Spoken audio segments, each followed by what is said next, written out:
Hey everybody, it is December 14th. We've got some rambling to do. This is the RambleCast. I'm here with Corbin Davenport. Hello. And I'm here with all of you. How you doing, Austin?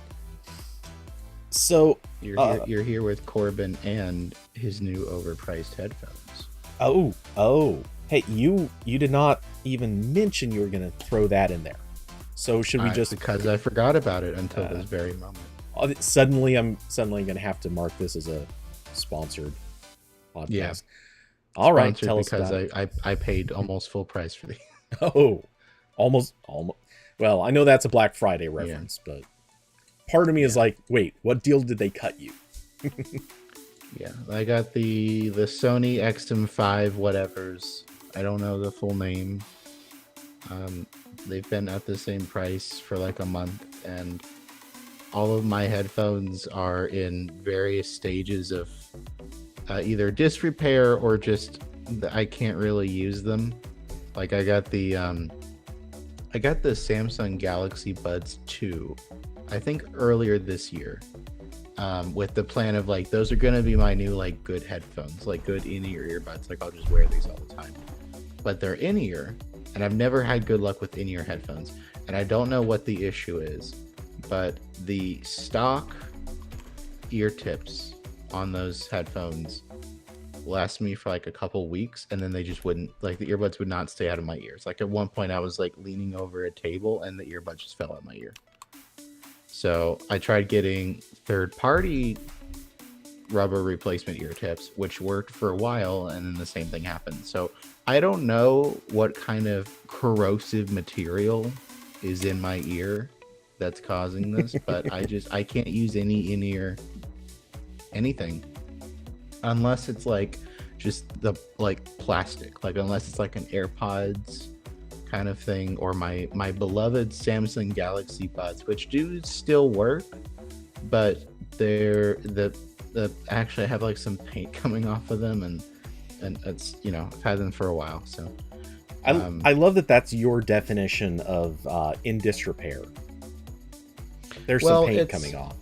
Yeah, I mean, like those are fine, but like I would ideally still need something that's noise canceling.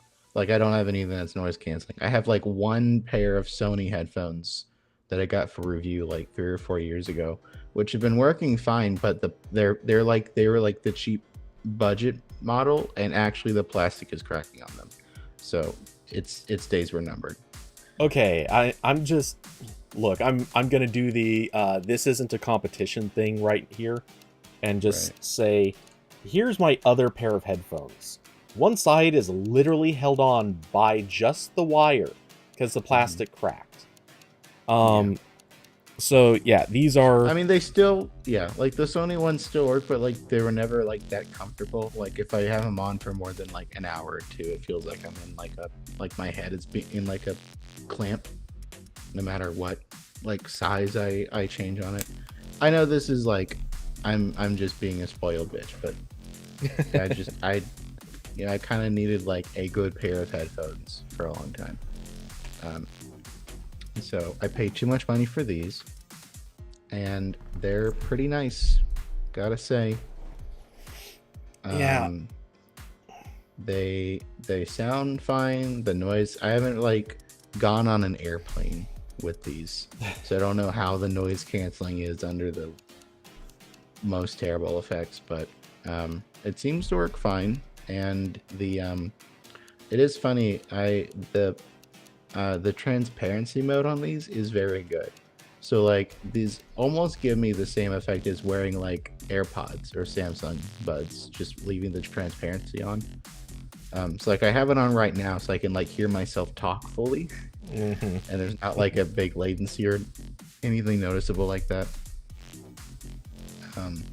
So yeah, they're pretty nice, and also they don't have my number one gripe with Bluetooth that is always hard to figure out, is do I have to put it in a pairing mode to change devices?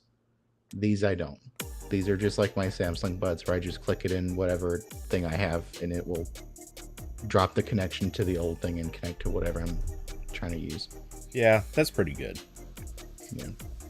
And this still has a headphone jack, so I can use it with my Switch and other things where Bluetooth is bad. Yeah. Let's see. I would complain about the pair I'm wearing, but fortunately they're pretty durable. But my God, the ear cups have worn down too much. So one of these days I need a new pair of headphones, but other things come first. We'll get that. We'll get everyone go join Cody's Patreon. I think he still has that. Yes, I do. Down below in description, Patreon, Streamlabs, and Cash App if you'd like to help support the channel. Get Cody functional headphones. Let's go. Let's see. All right. So, sponsored post. Thank you, Sony, for supporting Corbin in his listening needs. Thank you, Sony, for making okay headphones. Making a product that costs a lot, and made Corbin pay almost full price for. I mean, literally, I almost got AirPods. I was thinking about. God. I was like, because like, kind of a different needs, but like, I'm not buying anything else with Lightning. I'm not gonna do that. I'm hoping this iPhone I have is the only thing. And I don't know, depending on where I'm at next year, if that USB-C iPhone ever turns out to be real, maybe I'll trade it in for that. We'll see. Well, that and all of your Macs. Yes. Well, no, they don't have Lightning. Oh, sorry. You said with Lightning port. I thought you said Apple product. Oh, it's great no, that's it's synonymous in my mind. These are Type-C. That's great. I can use the charger from my MacBook with it if I want to, but not with my iPhone because that would make too much sense. Also, hello, David. And to answer, Corbin doesn't have a Patreon. He has an OnlyFans. Yeah. and a Cash App. I don't know what that is at the moment. Doesn't really matter. You want to what do you want to talk about first out of this shockingly long list of things that happened in the past week, considering it's the middle of December? Yeah. Well, by long list, you mean all 4 items? I guess we could do 5 if we wanted to make fun of Elon. Longer than I would have expected. That's what they said. No, that TWSS. Anyway, yeah, I don't know.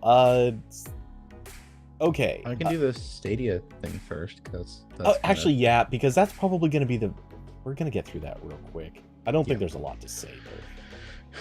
Yeah. So, Google announced something today, which is not like really new. I think they've been like testing it for a while. It might have been rolled out to most people already. It's normal Google announcement where by the time they say it, they probably said it 6 months ago, but everyone forgot.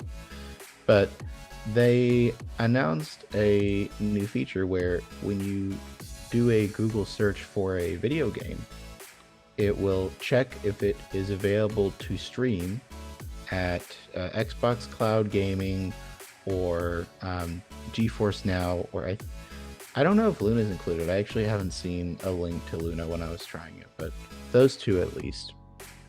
It would be kind of funny if Luna's not included, because that would feel like an intentional. Yes.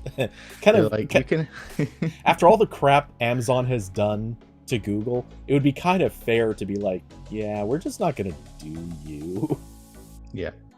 And so it's basically exactly like what you get when you search for a movie on Google, and it shows you if it's on Netflix or Hulu or whatever. So that's actually pretty cool. That's handy.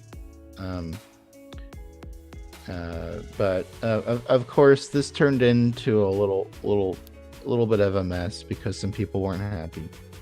Because it's slightly funny that they rolled this out as Google Stadia is about to die. I don't really think that's like I saw some. I don't know if I saw headlines saying this, but I saw some people saying like, "Oh wow, it's so ironic they're rolling this out," or "It's funny that they're ignoring Stadia." Like, yes, of course they're ignoring Stadia. Why would you tell people about the thing that's about to shut down? Yeah. That's like if I had like an app I know I was gonna pull off the App Store tomorrow, and I'm doing advertising for it. That Yeah. doesn't make any sense. That's not how that works. I mean, Google has quite literally done that in the past, so it wouldn't be that weird. But Yeah. yeah. So like, basically what, and so also this is the other factor here, is that this is kind of part of a larger thing where now that Google doesn't have Stadia, they're basically doing like the Sega thing when they were done with consoles, where they're now playing nice with the competitors or former competitors. So back in October, when Google first showed off their first gaming Chromebooks, in many air quotes, one of the features on them is in that system search bar you use when you want to open an app or go to a different tab or something.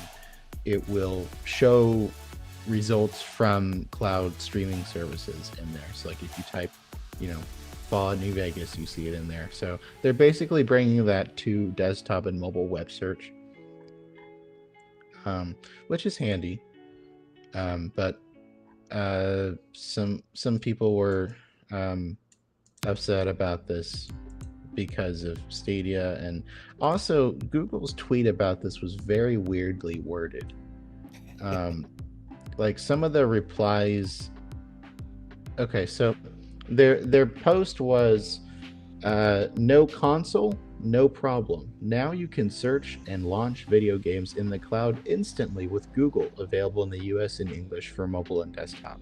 So with Google, like I can kind of see why some people might think like this was like Google's hosting these or something.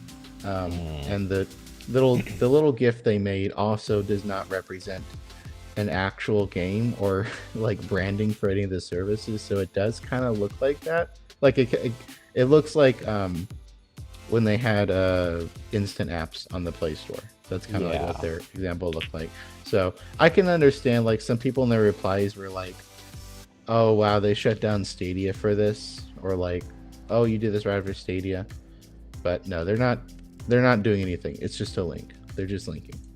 A random thought sort of hits me in a weird way. I kind of wonder if maybe this is like, maybe the department that makes these GIFs maybe didn't understand what was actually happening, because it just looking at it, it really does look a lot like the Instant Apps promotion.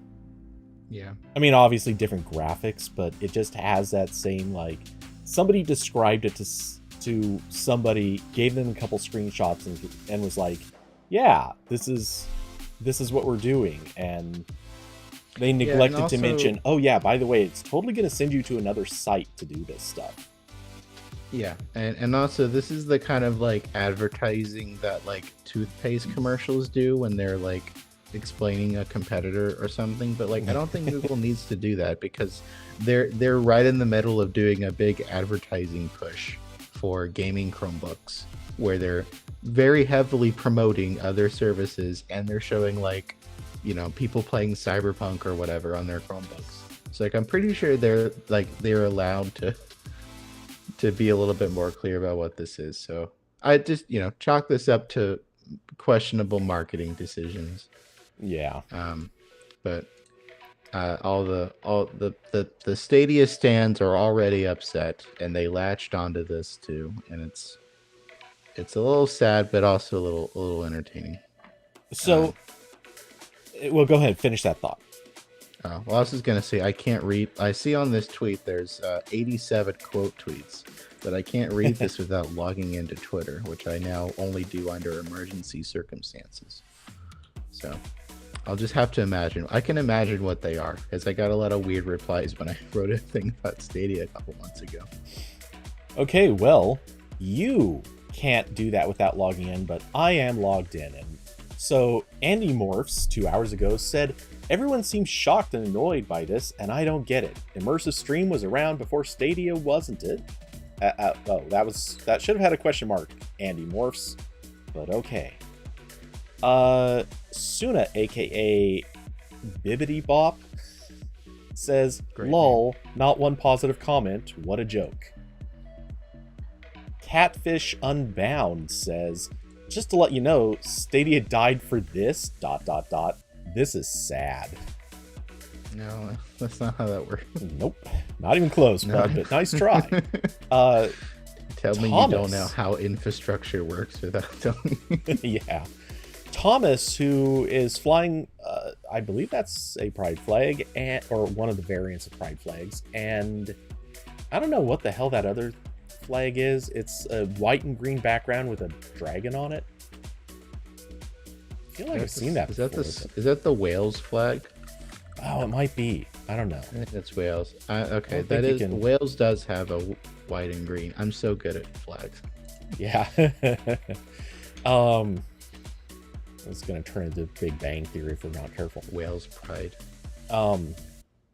Anyway, Thomas says, Google Stadia died for ... Google Stadia. Actually, that does have a question at the end, which also doesn't make sense. Scuttlefield, thank you. Yes, that is the Wales flag. We have confirmed Wales. Funky Studios, this is the last one I'll read, says, why do you feel the need to close Stadia if you're still messing around with the tech? Question.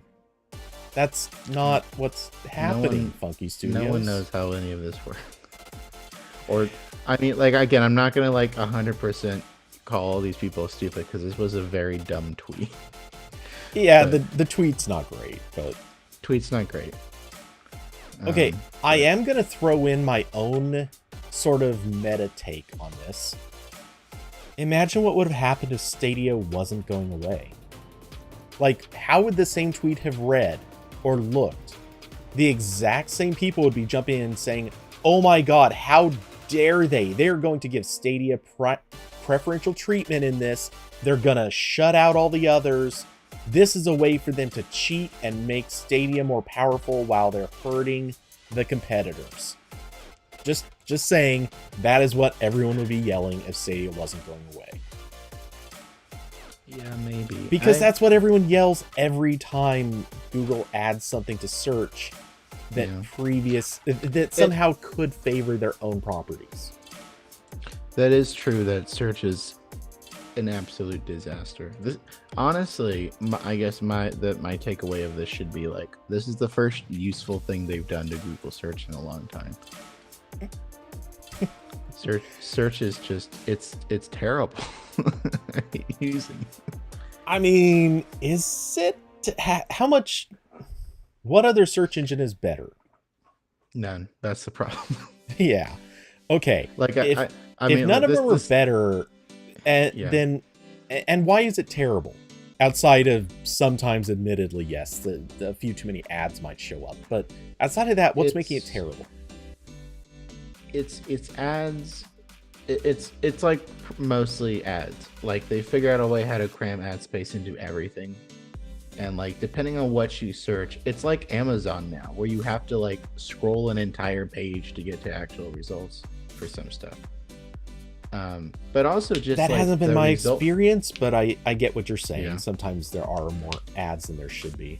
Mostly on mobile. I don't really get that on desktop, which makes me wonder if maybe my ad blocker's preventing them. Well, and it's the ads, and also just general results slowly becoming worse over the past few years as more spam articles make their way onto the internet, and Google isn't good enough at filtering all of them out. Well, and not just that more spam articles are making their way to the internet, but spammy companies are actually investing in buying real sites and turning them into spam generators. Yeah. Sorry. Couldn't think of any examples. Sorry, it's something that's stuck in my throat. Yeah. Do you need to call some emergency services for you, Cody, like the police, maybe? Oh god, no, I don't need to be swatted. They're gonna shoot you. Okay. Well, anyway. It's like mostly junk results, and I know, like, for like the past year or two, I've tried to use DuckDuckGo most of the time, because for some stuff they were actually better and the results were like close enough. But now it seems like both of them are declining in usefulness at about the same rate. Like, Google was always like for a while Google was pretty good, and then DuckDuckGo was like, all right, like depending on what I'm doing, I might have to put in google.com first. And now it's like DuckDuckGo is almost useless, and Google is like not very good either. Like, yeah, but the problem isn't so much the search engine as it's everything that the search engine has available to crawl. So much of it is garbage. And I'm not trying to defend. I really don't want to be an apologist here, but at the same time, I think it's fair to say that if the world you're in is 90% terrible, it's really hard to make sure you're only serving the 10% that's good. It's really hard to do that right, especially when of that 90%, like half of it is trying really, really hard to look like it's the good side when it's really the bad side. Yeah. Again, cough, cough. Grumble, cough. Yeah. Austin brought up Bing, which is like absolutely shit. Like, I know it's always been bad, but that's where most of DuckDuckGo sources come from. I know they have their own index, and they also they have agreements with a couple other companies, but it's mostly Bing. And I guess as a result of Bing, I don't know if this is like something explicit or it just happens, but now that I don't really use Twitter, if something important just happened, I do a web search for it. And if I try to do that in DuckDuckGo, it also has news results in like a big carousel thing at the top, but it's always linking to like MSN. Yes. And MSN has like agreements with big publishers to like repost their content. So instead of like if I search for Apple and I click on a result that looks like The Verge, it's actually just MSN rehosting The Verge, and I have no idea how to get to the Verge link from there. Like, I don't know how to do that, so I have to go to the website itself. Yeah. So anyway, that's go funny. Get struggled. Yeah, I don't know. Maybe it feels like something I should write about, but I don't have anything overly insightful other than just like everything sucks. But yeah. So anyway, this Google thing is kind of cool, but the Stadia stands are still upset, and they will take out their anger on anything that looks approximately like Google doing something. Yeah. Yeah, and honestly, like I said before, I think there was no win here. If Stadia was going away, then that would have been... Or with Stadia going away, obviously, the big thing is to joke about it and kind of complain. If Stadia wasn't going away, same thing would have happened. It just would have been in reverse. They would have been pissed because it's giving Stadia too much advantage. And if Stadia had never even existed, somebody would be out there saying, oh, Google can hype this, but they won't produce their own thing when they would be great at it, blah, blah, blah. Like, people would always be mad at this. Yeah, Google search is definitely one of those, like, everyone is unhappy all the time products, because they're just constantly balancing being something potentially useful versus being a huge chunk of Google's income versus keeping advertisers happy versus keeping publishers happy. So you just end up with this piece of shit software that no one's like really 100% happy with. So I guess it's just always cursed to be bad. Yes. So the message, the key takeaway here is the only answer is to go back to directory-based internet, where you just go to some site that has a list of things like entertainment, and you drill down from there. At this point, my first search, like at least half the time, is Wikipedia. Like that, I was already doing that for like everything that was a movie or a TV show to know if it's getting something new. That was the worst. That's like the thing that got ruined first on SEO. I'm not okay. Look, I'm not. My first search has historically been IMDb, but IMDb recently changed its interface to suck horribly. It is so bad. It is absolutely devastatingly awful. And they think it's great. That checks out because Amazon owns them, and Amazon can't make a website either.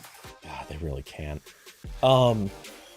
But with that said, as a result, more and more often when I need to at least look for details, first off, I'm probably going to either the MovieDB, the TVDB, or Rotten Tomatoes. But yeah, anytime I'm looking for anything more elaborate or more interesting or more involved than what those sites will cover, yeah, it's Wikipedia, like 95% of the time. God bless those Wikipedia maintainers. Well, and sadly, most of the time those articles are really not up to date when it comes to individual movies. Like, if you, especially because I'm always looking for release dates, if you want to try finding release dates, good effing luck. They're always outdated.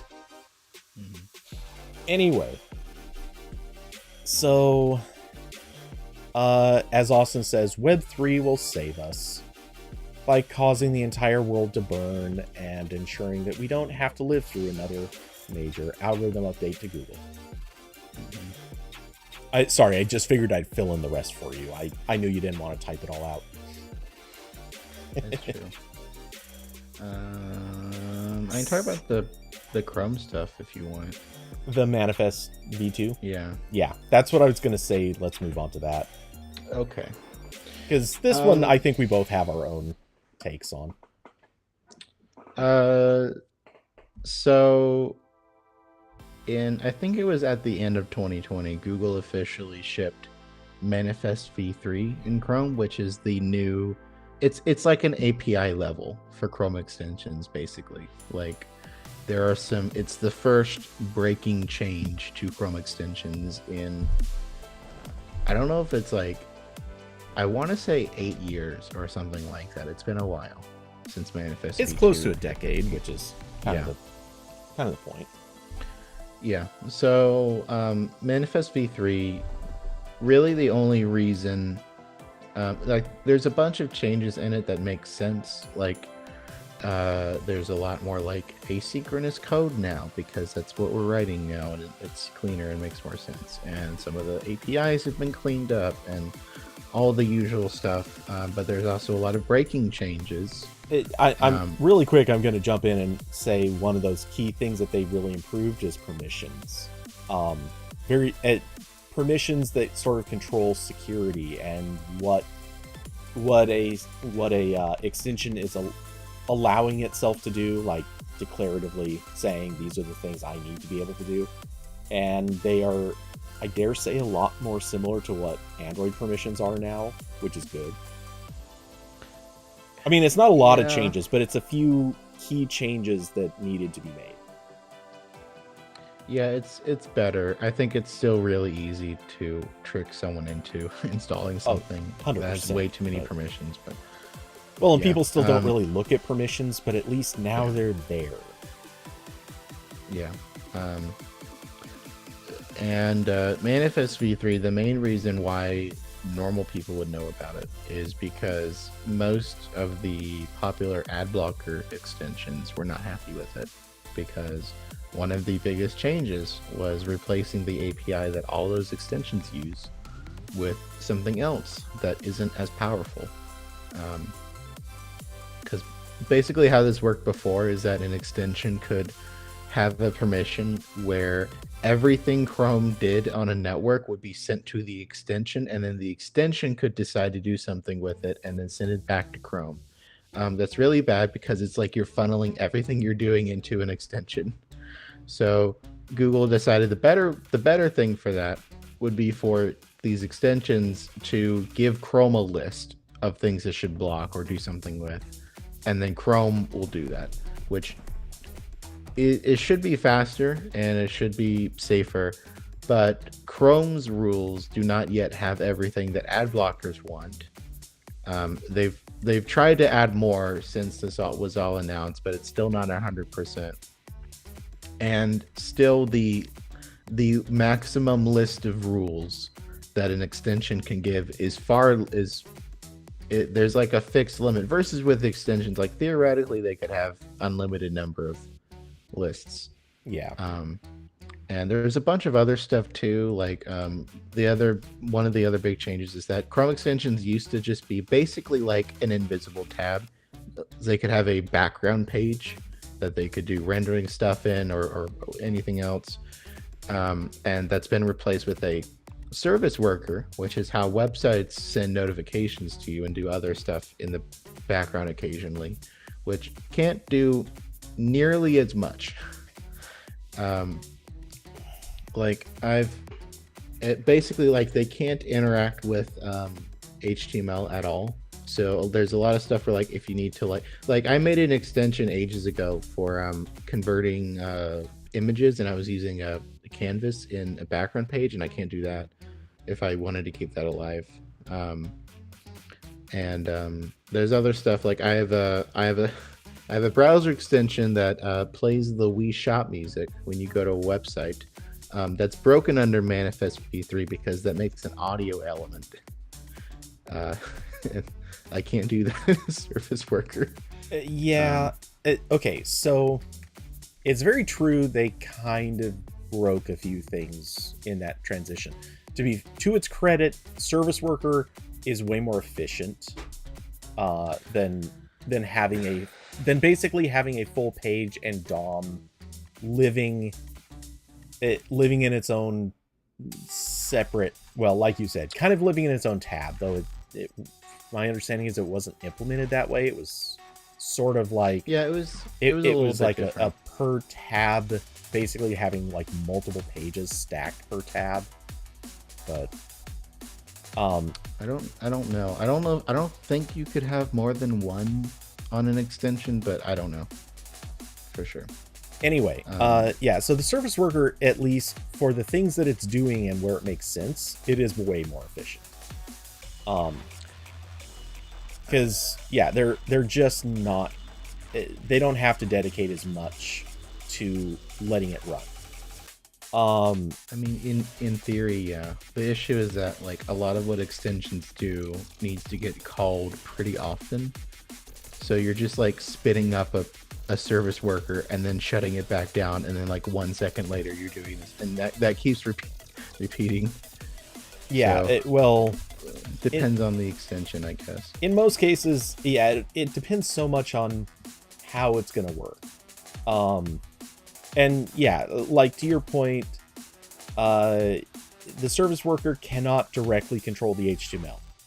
What it needs to do is basically call back to another part of the extension. I forget what it's called, but it has to call back to a different part of the extension where that's the part that would do the modifications to the HTML. Oh, you're talking about a content script. Yes, I think. Yeah, that's the content script is what gets injected into a web page when the extension has full permissions.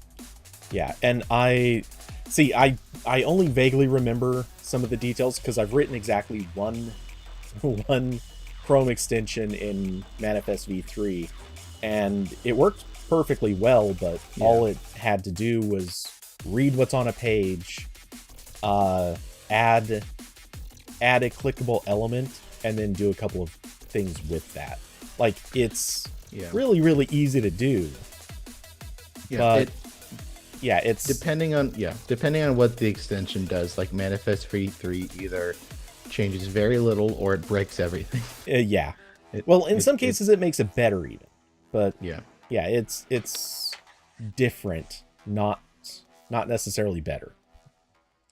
Yeah, and it's mostly the background thing that is killing a lot of stuff, and the obviously the content blocker stuff.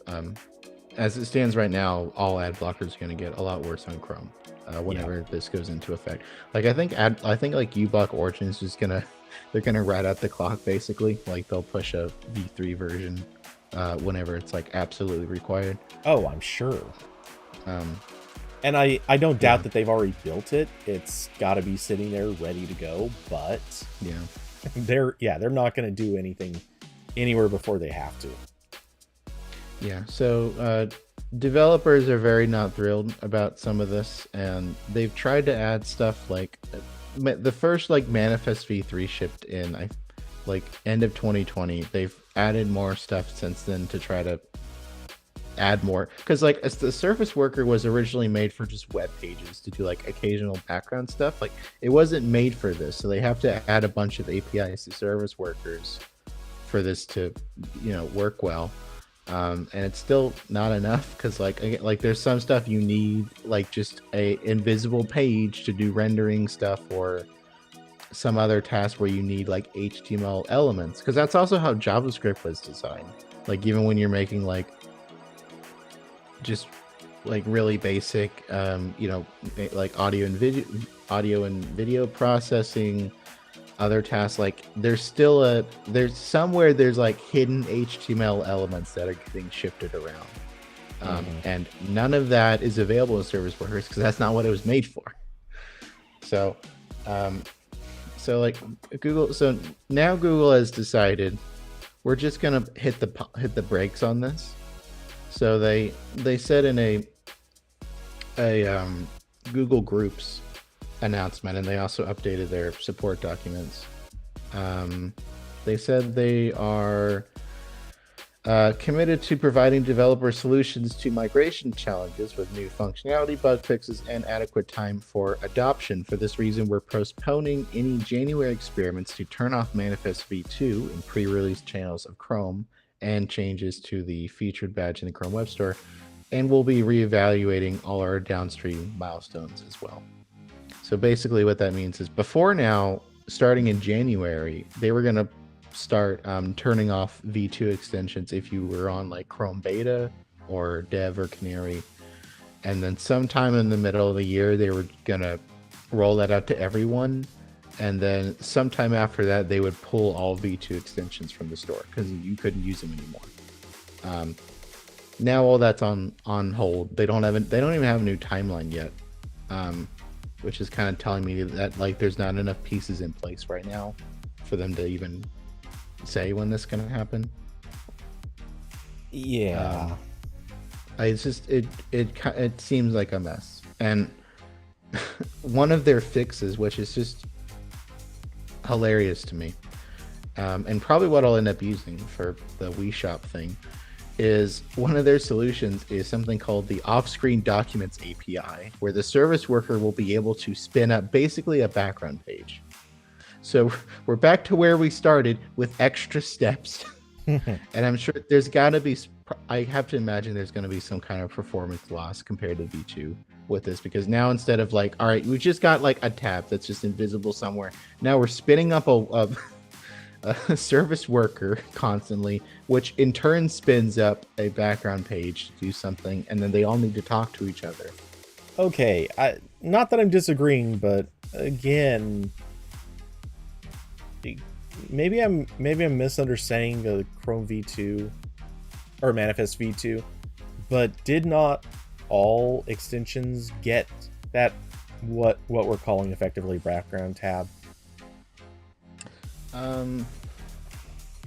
I think, because I don't know if like every extension lived in a background page necessarily, even if they didn't opt into this. Okay, anyway, my point is, chances are they're taking whatever it was that was inefficient about the old system and saying, now you just have to opt in. Like, you effectively have to turn that on for your extension. And yeah, that may add some inefficiency for that one extension, but it's better than having all of them running at once. At least in all likelihood. And I'm sure that this, again, obviously is going to vary by extension and by user, and by so many things. So it's never going to be perfect, but it's probably better this way. Though, to be fair, this could be one of those things where they thought they were doing the right thing with it, and then down the road, because they've had to make so many compromises, it may end up being exactly the same or worse. Yeah, I know. I found what I was looking for is the GitHub issue for Manifest v3 on uBlock Origin, and the dev did say when they were trying to get something on Manifest v3, they said the key point that stood out to me upon examination, they still require broad permissions to. Oh, actually, here I'll give you a link so you can put something on the screen. Sorry. So this is the uBlock Origin dev, which again is like not representative of every extension type, but like uBlock's really popular. Yeah. So he said, technical notes following a roughly 2-week marathon to get something onto V3. When the AdGuard ad blocker V3 experimental was announced earlier this month, I examined the extension behavior. The key points that stood out to me upon examination. They still require broad permissions to read and change all your data on all websites at install time, thereby defeating one of the stated benefits of Manifest v3 regarding privacy. Worrying CPU and memory usage due to the fact that the service worker associated with the extension is constantly evicted and respawned every few seconds or when navigating to a web page, thereby defeating one of the stated benefits regarding performance. And also they said the extensions at that point were still limited to 30,000 rules. And like one of the most popular lists, so like one of the most popular lists is like 40,000. Yeah. So I don't. It seems like we're just back to where we started now, but with extra steps, and now I have to update my shit still. I've updated one extension to Manifest v3, which wasn't that hard, and I didn't. That one wasn't really affected at all. My Wikipedia search extension. I just had to update some. I think it was using some old like networking APIs that they don't want you to use anymore. So that's what I had to change. But pretty painless for that. But other stuff is more complicated. David brought up the Wii Shop extension. I guess I'm gonna wait for that that like new API that adds background pages. I don't know. You now have time to wait. Yeah, so. I have time. My plan before this was I just pushed an update for that extension like 2 weeks ago that had a bunch of bug fixes, and also it moved the list of detected websites to a list hosted on GitHub that it just auto refreshes like an ad blocker. So my plan was to keep that version for people on Firefox. They can use the good version, and then I'd have to make a new update that I would push to only Chrome. That would be worse to get around all these. Like I was playing with like when you open an Amazon tab, like maybe it opens a small pin tab that's playing music, but I don't know if that would work. So anyway, I'll figure that out later. But yeah, this seems like a little bit of a mess, and I know like browser extensions are such a massive security problem now, that like I get Google trying to make them more secure, but it seems like you can't. I don't know if you can do that without annoying developers because they can't do something anymore, or annoying users because the extensions got worse because the developers can't do it anymore. It kind of seems it's like Android, right? It's like Android over the past decade, where it's like, what do you mean I can't run a Linux distribution on my phone? Yeah. Or, you know, what do you mean I can't have an app that like has full control over the system, and like modifying the navigation bar and all this other stuff? So I don't know what the solution is here. Also, the other interesting here, which makes it a little bit different from Android, is that Chrome extensions are like unofficially a industry standard, because most browsers have switched to Chromium, And they just like some of them have their own extension repositories, but others you just get stuff from the Chrome Web Store. So whatever Google does is going to affect all that. Microsoft has said they're just going to follow Google, whatever they do with Edge. So Edge is getting it's already had all the Manifest v3 stuff, and they've paused their timeline as well. I don't know what Safari's up to. I know Firefox is working to add support for v3 extensions, and they're not going to turn off v2 for the foreseeable future. Yeah. So, yeah, it's a lot of fun. Yeah, this is definitely one of those moments where V3 clearly did need more work and more planning and a more thoughtful approach to all of the changes that it made. Some of what I maintain V3 overall is good. Yeah, it just I think the goals behind it were good. I think the idea of, especially with content blockers, like just letting the extensions like give Chrome a list and then Chrome does everything without passing like everything you're doing on the network to this extension, like that's pretty good. That's a good idea. Yeah.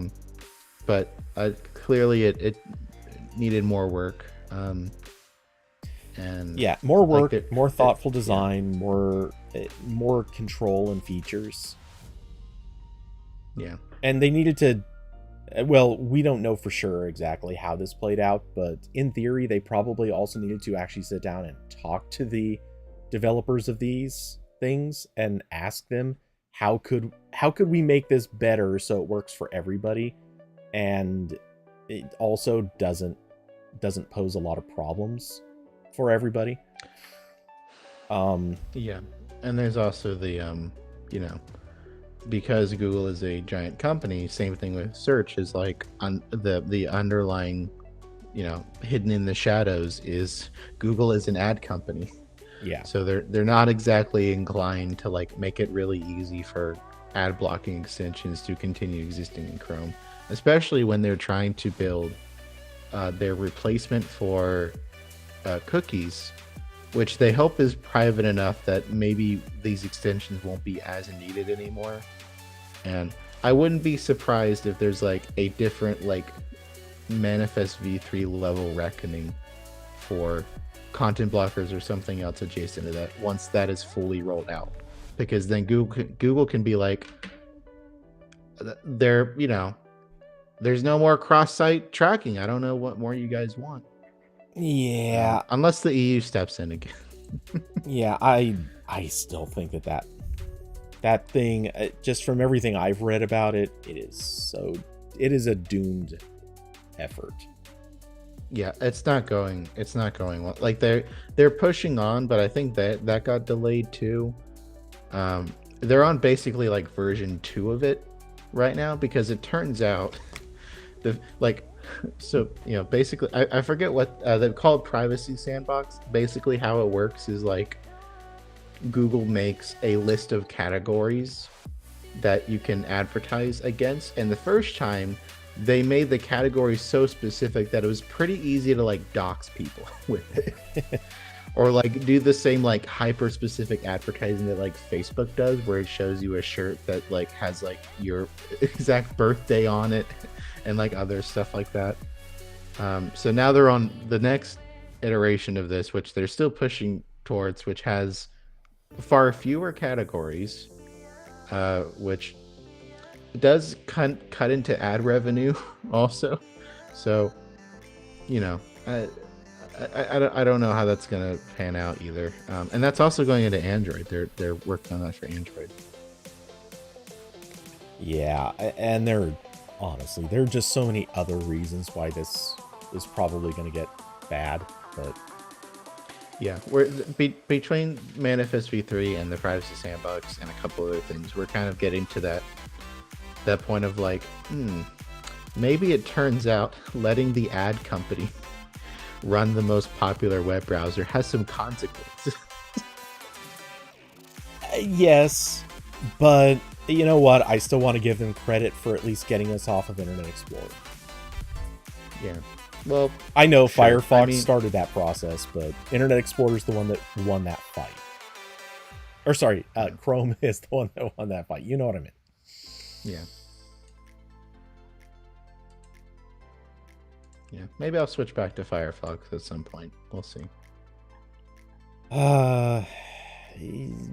Yeah. Safari. Part of me would want to, but I also just know that it doesn't work. I like my extensions I made. Although most of them are on Firefox too. Yeah. So I can't make extensions for Safari because Apple's still like, oh, you want to publish those? Give us $99 a year. Yeah. And also go through the entire App Store review process. Yeah, that is... And also use Xcode. Yeah. Yeah, Apple is overstepping. They're ruining the web they're trying to ruin the web with Safari. It's so funny because they made a big deal about like, look guys, we have Chrome's extension API now. It's like, oh wait, sorry, our review, you have to use our IDE and pay us money and all this other stuff. Now, I don't object to them having the review process.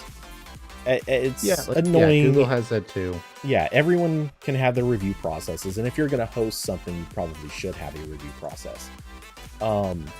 And just don't charge me money for it. I don't make anything from any of these. Yeah, like I don't remember.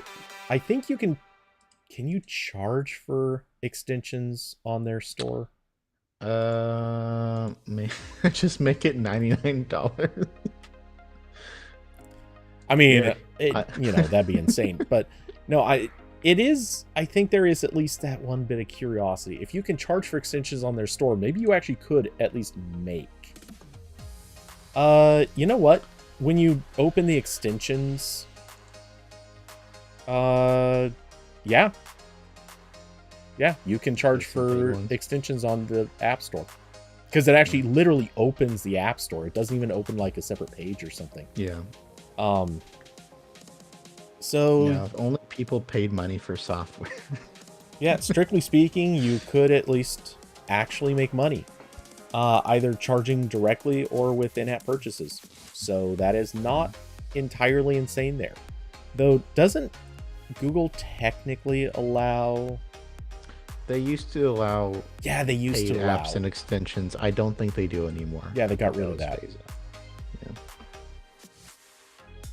I'm sure no one was doing that. No, not even close. But yeah, it's a nice concept, but this is sort of, I'm gonna compare it kind of to podcasts, where sure, some people charge for access, and sure, some people have locked themselves into sort of walled gardens like Spotify, but for the most part, almost every podcast out there is still accessible for free. It's still something that you can just point an RSS reader at it and get every new episode that comes. Like, yeah, it's all still working on a system that keeps everything basically, classic web friendly. Let's be honest, it's just kind of better that way. Yeah. So, in summary, no idea when that's happening. And also, all of your extensions will keep working for a while longer. Because also, the other flip side of this is that because this is a breaking change, they're going to eventually remove V2 extensions from the store. And there's a lot of extensions, I'm sure, that are probably still popular, but are no longer being updated. Mm-hmm. So it's going to be just like, Apple's 64-bit transition stuff. Yeah, there's going to be some stuff that you may not have noticed has not been updated in 4 years, and it's going to go away. Are they necessarily, well, I guess they will, yeah. I was going to say, are they necessarily going to remove the extension from Chrome? Because there's a difference between removing it from the store and having Chrome itself eject the extensions. Yeah. So and I'm sure that those two are on separate timelines. Yeah. Yeah. Their original timeline said they were going to start turning off V2 extensions in Chrome in like next summer. But they had a grace window for enterprise because there's probably a lot of companies deploying Chrome that have their own extensions that, you know, need more time or whatever. And the end of that grace period, I believe, was going to be the start of 2024. And after that's done, all the support gets stripped out, and they're going to pull it from the stores. Yeah. So that was the last timeline. So who knows what will happen? And the chat is also increasingly talking about the jet. So you want to talk about the jet for a second?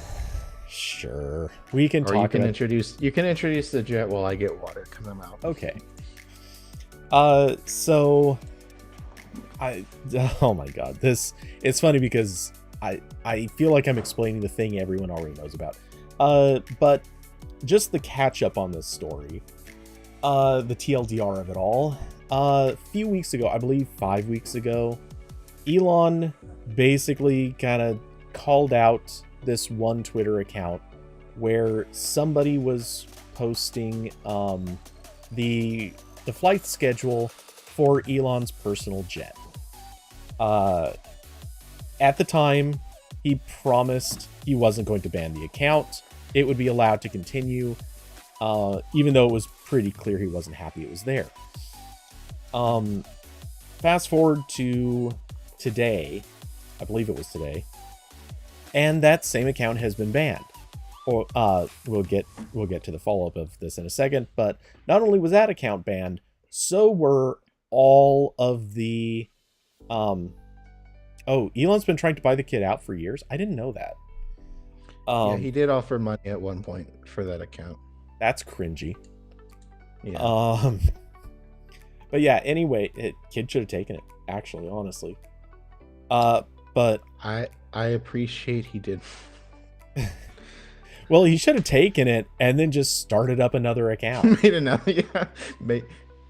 Took that money, invested it, and made it a full-featured website with like push notifications. Yes, exactly. But who cares? Elon would have just been buying some followers. Now I'm imagining like the Google Santa tracker, but for Elon. That'd be hilarious. Oh boy, Elon's jet is coming to your town now. But yeah, anyway, so all of these different flight tracker accounts have been banned, and these are all accounts that are basically like tracking just the jets belonging to various celebrities. And is it an exhaustive list? I'm sure it's not. I bet there's a bunch of accounts that got missed, but who cares? Anyway, and Nils came in just shortly ago and told us that they unbanned the Elon Jet account. I don't know. Obviously, I don't know what the status is on the other accounts, but I have a feeling they probably unbanned any of the ones that had enough notoriety, but kept a bunch banned. I would almost put money on it. There were a bunch that once they were banned, they're not gonna come back. Yeah, because this is the one everyone's looking at. Yeah. Well, and once again, this is another case of Twitter's rules. This is the most notable, but I would bet anything that they probably also left the one for Taylor Swift, the Kardashian, whichever Kardashian got I think it was Khloe, got a bunch of heat over this. There are a few other accounts that are following major celebrities. I'll bet those are also they're not at the forefront of this, but I bet they're getting the same treatment. Sorry, go ahead. I don't think I was going to say anything. Oh, okay. I felt like I cut you off. So let's see. What were the recent? So Elon wanted to pay him $50,000 to delete the account one time. Nice. Oh yeah, the update is that there's a 24 new rule hour... that the oh jeez. yeah. So, and This is so okay. This is so funny because you can tell he's making this shit up in real time. Oh yeah. Like how this is supposed to work and how it almost always worked in the past. Even though, again, like just to be clear, Twitter's management was terrible before this. Like by any stretch of the definition, Trump should have been kicked off the platform pretty quickly, but he wasn't because he was a special little boy that brought Twitter a lot of money and attention. Okay, I wasn't going to go like, into the Twitter file stuff yet, but okay, we're there. Well, I mean, like that's. I mean, I didn't. That was a thing well before, like Trump, harassing people daily on the account that would get anyone else banned. But like how this is supposed to work, at least if you want to like make it seem like you're being non-selective, is you make the change in the support documents first, and you make that announcement, and then later you start cracking down on the ones you don't like. They didn't do any of that. And it's so funny because you can tell he's just a colossal dipshit who's just no idea what he's doing, but he's gonna do what he wants. It's just it's I was talking about this a little while ago where I was complaining that when you like, so I know you know this, but I'm gonna say this because go for it. There are other people watching, but I write news at How to Geek. That's my job, and that job involves, like, specifically in my job, the nice people above me want me to write news that specifically like matters to people, like in terms of like a thing that you own changed. Here's what changed. You got a new update on your iPhone, whatever. That How to Geek does not cover like businessy stuff.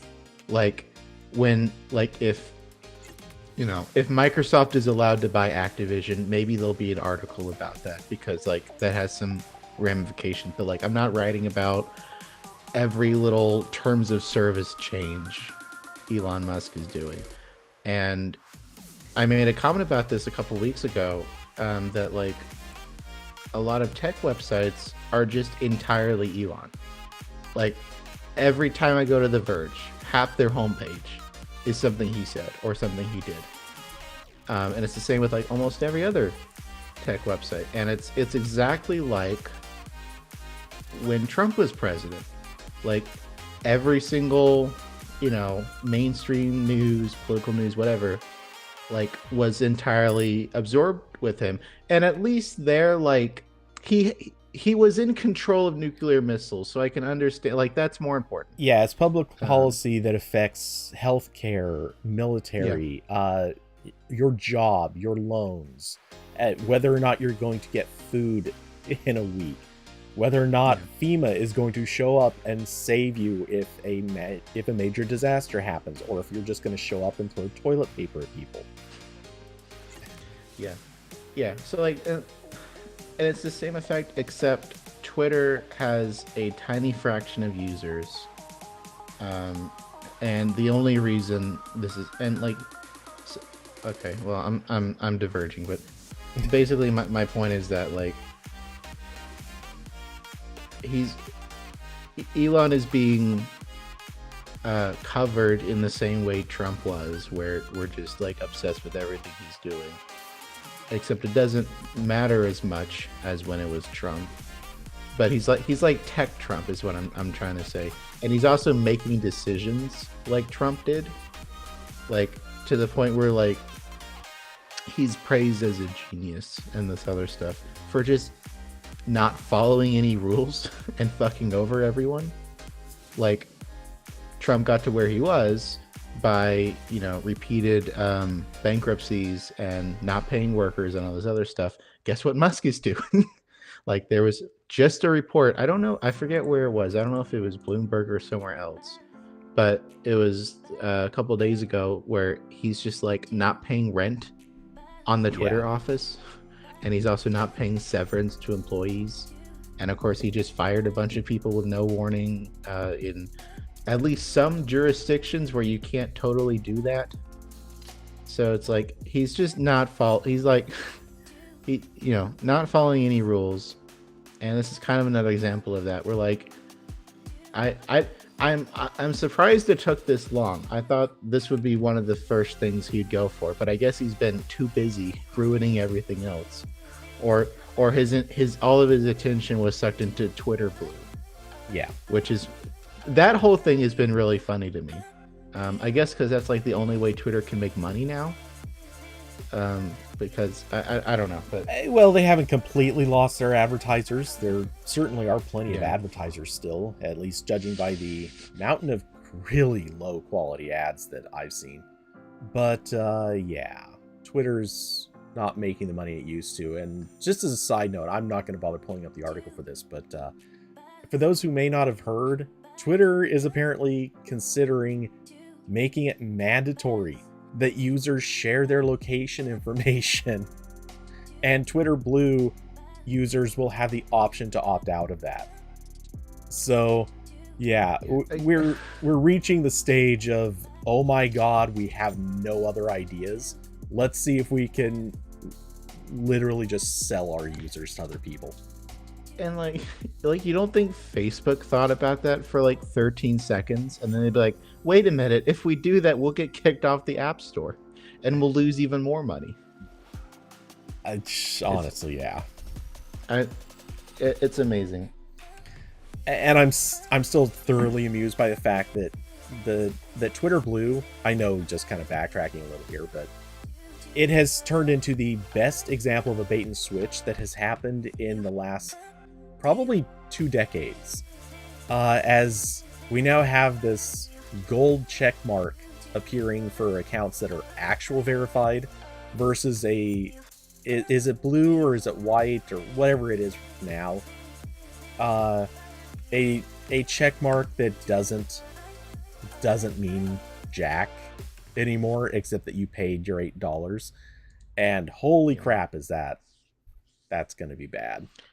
And again, like, I just there's so much here. Like, again, whenever I do a Tech Tales about this will be like 50 episodes and it'll cover 1 week.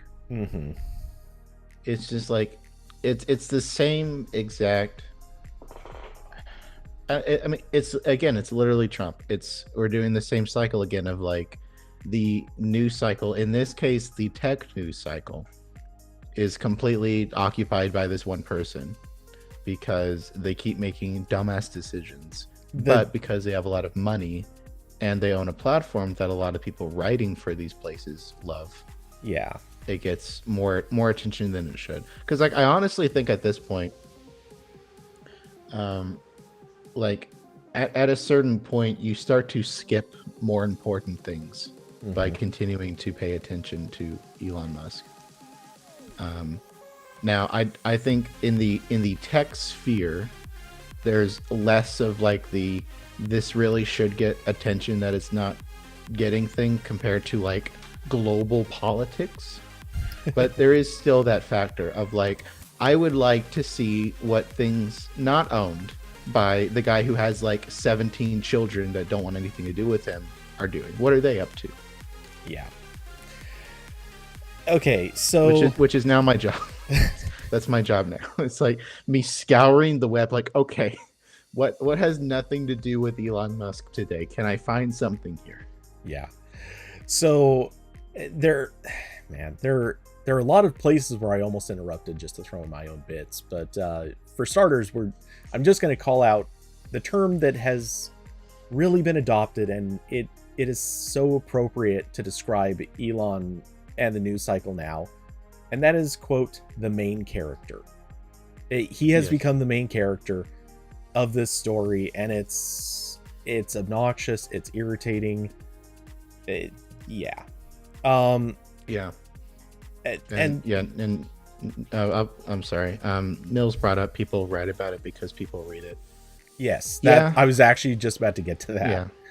Yeah, but like that should, like, ideally that shouldn't be your only motivator for doing something, because if that was like, if we're like trying to make a pie chart out of reasons to write about something, and just your entire pie chart is because people read it, then everything would be TMZ, and that's really bad. We don't want that.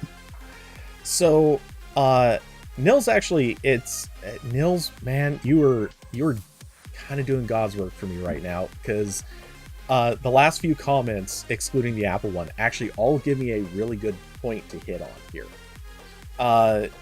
So you brought up the fact that the user base from Twitter are mostly very influential people, like journos, politicians, influencers. So that's absolutely true.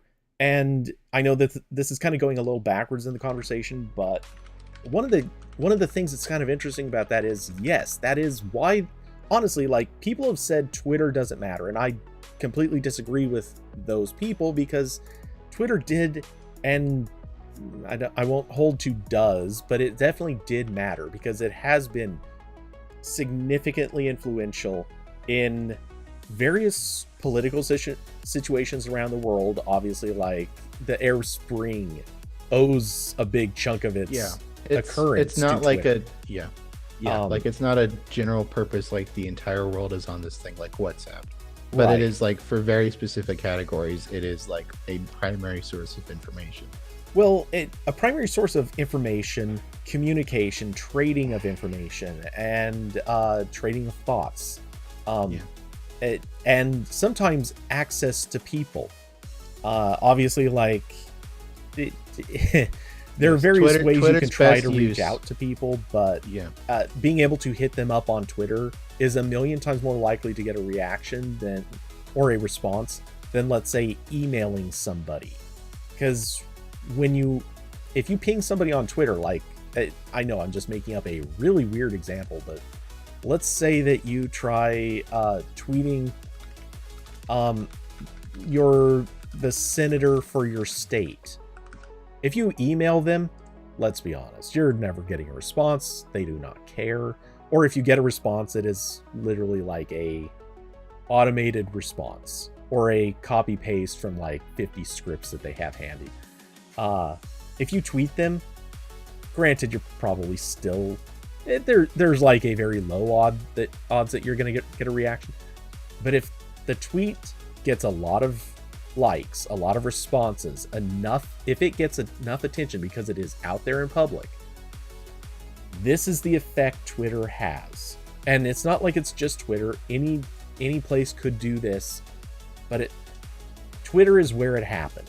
So Twitter absolutely has mattered, and because of who's on there, it matters a lot, because that's where every one of these particular groups did center around.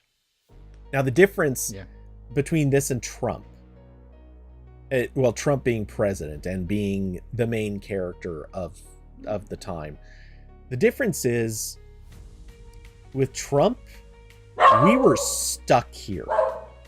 None of us can just uproot our lives and hop over to another country. I know a rare few people can, but for the vast majority of people, that is not really an option, or it's not a very good, viable option. It's like, not until you're a political refugee does it become preferable to leave your life behind in one country and jump to another. With Twitter, you delete the damn app and go somewhere else. It's going to take a while for you to find the people you want to follow and for them to maybe relocate, but that is a big difference here. Elon and Twitter are a lot less important than the president of a country, at least this country. Though I would even say even much smaller countries have much bigger real effects.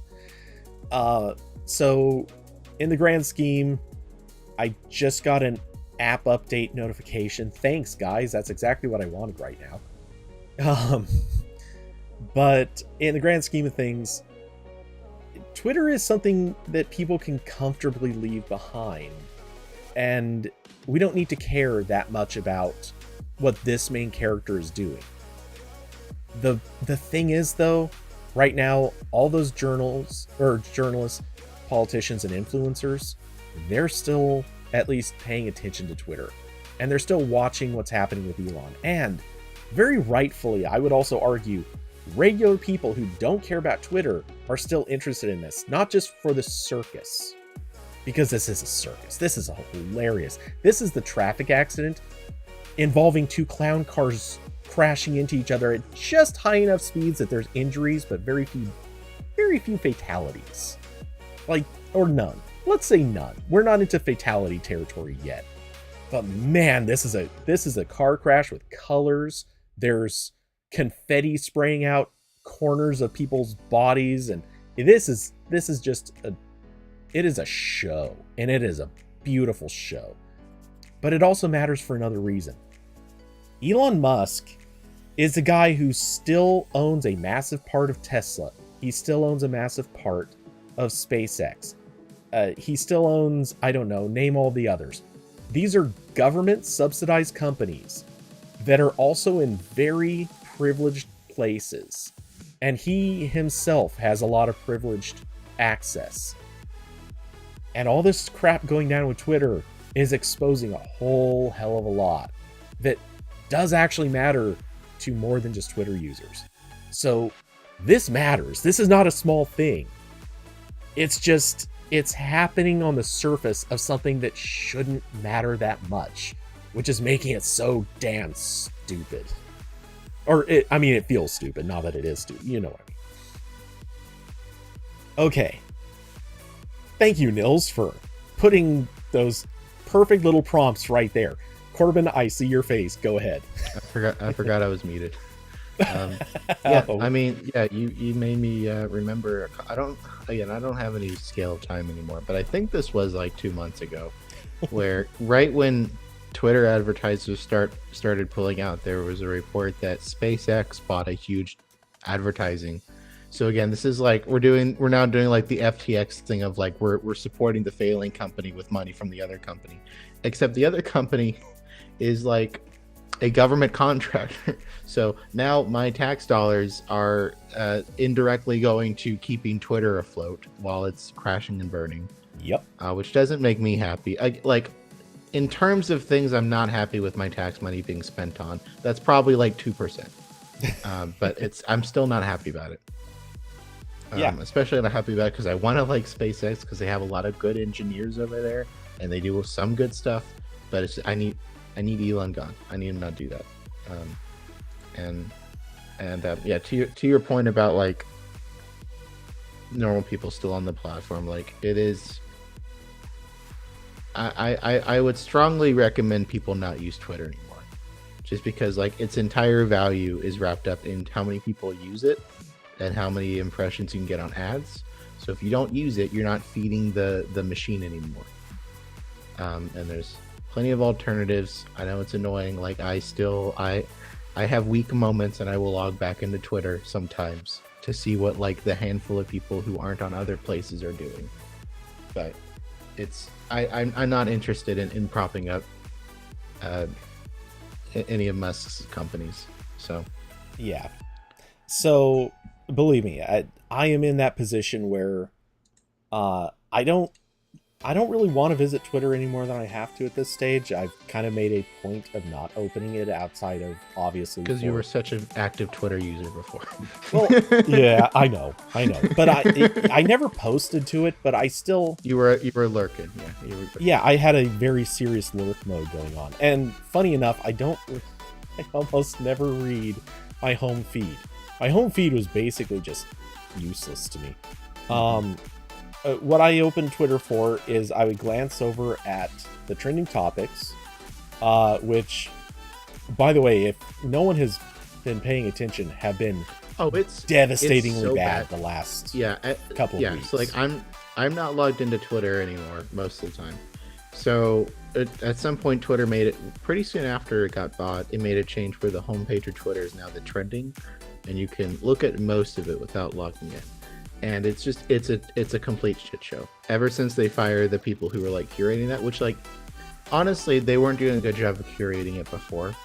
But at least there was something. I feel like they probably were going on lunch breaks a lot and just didn't realize, oh, this thing got to trending. Though in their minimal defense, I have a feeling what really was going on is the trending section was very localized. Like different areas that had different trending topics, and sometimes even very hyper local topics would pop up. Like I got occasionally stuff for cities that were around me, but somehow those would pop up very Yeah, occasionally. there is regions, yeah. Yeah, I'm sure that sort of stuff, I don't think the curation team was actively watching all of those, and they probably missed a lot of things that were just coming in, and they'd get to it, like they would knock stuff out 10 minutes after it had gone up, but that was still 10 minutes that you could have seen a really, really bad topic. But anyway, go on. Yeah, I mean, there's a difference between like the quality of the curation and also just making me angry. Like that was the thing that Twitter was like. I hate, like, that was one of my main motivations for using a third-party client for a while. So I didn't see Twitter's own search page where inevitably there would be something about Tucker Carlson or some other like Republican nut job because he said some dumb shit on TV again, and I'm gonna include myself, every like Twitter checkmark guy had to quote tweet it and be like, this guy is bad. Yep. And that was the entire, this is what Twitter was built on. So I'm not gonna like blame the curation necessarily for that, but like it made me very upset and unhappy. Well, if you followed politics at all, I'll just say one account. I bet everyone will kind of recognize this, even if you didn't think about it, but Brooklyn Dad. Oh yeah. I fucking hate Brooklyn Dad. Yeah. I remember when that guy wasn't. That was the Twitter. Yeah. Yeah, I remember when he wasn't verified, but like, he quote tweeted and appeared in every thread, and built up a huge follower base. And sure enough, next thing you know, he's verified. And he never. I don't think he ever had a show. I don't think he ever did anything. He just built up a huge following by always quote tweeting. Yeah, I wouldn't want to write it, but I would love to read a book about like the environment that created Twitter, like specifically Trump reply guys, like an entire ecosystem developed of people who would reply to Trump tweets as soon as possible and be like, retweet if you don't like Trump, and that was it. And they just create an entire follow. It's fascinating, and very annoying. But yeah, like there is like that person. I've seen some of those come over to Mastodon. I've been very quick on the block button.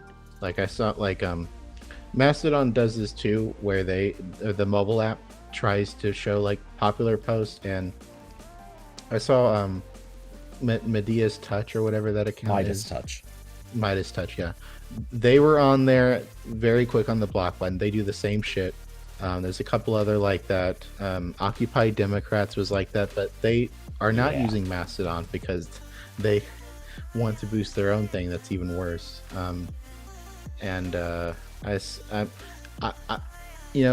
George Takai is a little bit in that category, but he is a nice person, and I wish him the best. So I muted him on Mastodon because he does the same thing, but I appreciate that he exists. Yeah. Everyone else is just in it for like total, like, he seems genuine still, and he's not. Yeah, there's a difference between doing it for the clout chasing and doing it because you actually mean it. And I'm not going to name names. Medea's Touch would be a great movie. I'm not going to name names, but for example, there is a pretty well-known Googler who does occasionally go off on some pretty serious political rants. I'm not going to block this person because other valuable things get posted, but yeah, there are definitely some people who they mean it. Like I'm not saying that they're doing it for clout chasing. It's the exact opposite. They're doing it because they're sincere. But yeah, how much we need to see it does become a question mark. Yeah, my issue with that whole ecosystem is just like when, like, I think it's good when you can like say something that you believe in and isn't grossly offensive. Like I'm not, not people making an argument for white supremacy, but like making their opinions known is always good. It's like the really low level, like almost automated ones that are fascinating and terrible, where it is like the Brooklyn Dad of like just No, that you're not getting any political insights from Brooklyn Dad. You're getting you're getting just spam. Thankfully, I don't think I don't know if he's figured out what a mastodon is yet. I hope he doesn't. But I have seen a few of those type of people on there, and I've been very quick on the block button. And your comment about main characters made me think of another thing that happened in the past week. That's kind of funny. And I could talk about this, and then I probably need to go because I need to get groceries, and then stuff will start closing before I can get food. Hoping to get food at the grocery store, but we'll see if that's possible. They have been out of some stuff. I think I mentioned this. I don't know if you know about it. All the Raspberry Pi drama. Oh yeah, This is fascinating. I don't know that I go that far, but it's amusing. Well, it is amusing. I saw several people describe this as Mastodon's first main character is now Raspberry Pi. Yeah, I don't think that's true. There's been some earlier examples. This is definitely the first one since the mass migration, if you exclude Elon, because a lot of people over there still like to talk about Elon Musk constantly. It's giving me big, like, you need to stop talking about your ex to me vibes. You don't need to do that here. I'm going to say that the Raspberry Pi thing, I don't think that is even remotely close to Mastodon's first main character. I think that's a bunch of people who just learned the term main character and wanted to use it. They needed to use it in a sentence so they wouldn't forget it. Yeah, main characters are harder without algorithms, but some people sure tried, and this was pretty close. I saw there's a lot of people on my feed talking about this, but okay, so give the summary of the Raspberry Pi thing. Yes, so Raspberry Pi is a company that makes small computers. I think we all know this. We're familiar with a Raspberry Pi, and they made a Mastodon account a couple weeks ago, I think, and they actually went kind of a step further. That was kind of cool to see. They set up their own server, so this is what some of the brands are doing, is they're making like a subdomain on their website where they host their Mastodon, so it's them. And their server was also hosted on a bunch of Raspberry Pis, which was kind of cool. But also probably the reason it went down after this happened from everyone checking them. I sent Cody a BuzzFeed article that summarizes very well and has some quotes that made me upset. But so this kind of started when. Oh, good. The tweet is still there. Is the Mastodon post still there? Let me see. Okay, yes. So this started with they tweeted this and also posted it on Mastodon, but it seems like it went more viral on Mastodon. They announced that I'll just read it. They said, "We hired a policeman and it's going great. Meet our #maker-in-residence, Tony Roberts Pi." And then they quote him saying, "I was a surveillance officer for 15 years. So I built stuff to hide covert video and audio gear. I disguised it as something else. During all those years of working with Raspberry Pi, I never thought it'd end up working here. As I've always been a Raspberry Pi fan, I'm fascinated to see what takes place behind the scenes." And they included a picture of him holding a lightsaber. So that, I guess this is the week of pointing out really bad social media communications on the RambleCast, because this is like a weird post. Number one is, I don't know what. Okay. So the overarching theme here is Mastodon is still probably majority, I'm gonna say, like left-leaning people. A lot of those left-leaning people are all cops are bad people. I'm mostly in that camp. So already you're setting this up to fail by like talking about how glad you are that you just hired a guy who's working in police. Okay, so that's over. That's level 1. Level 2 is that it's weird to say this guy is happy he was building like spy equipment Mm-hmm.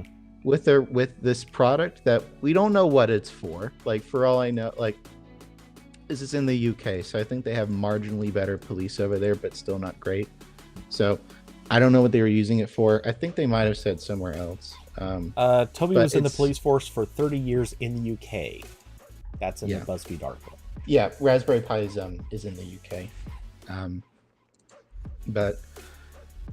Yes, that's like weird thing to write for just in a social media post.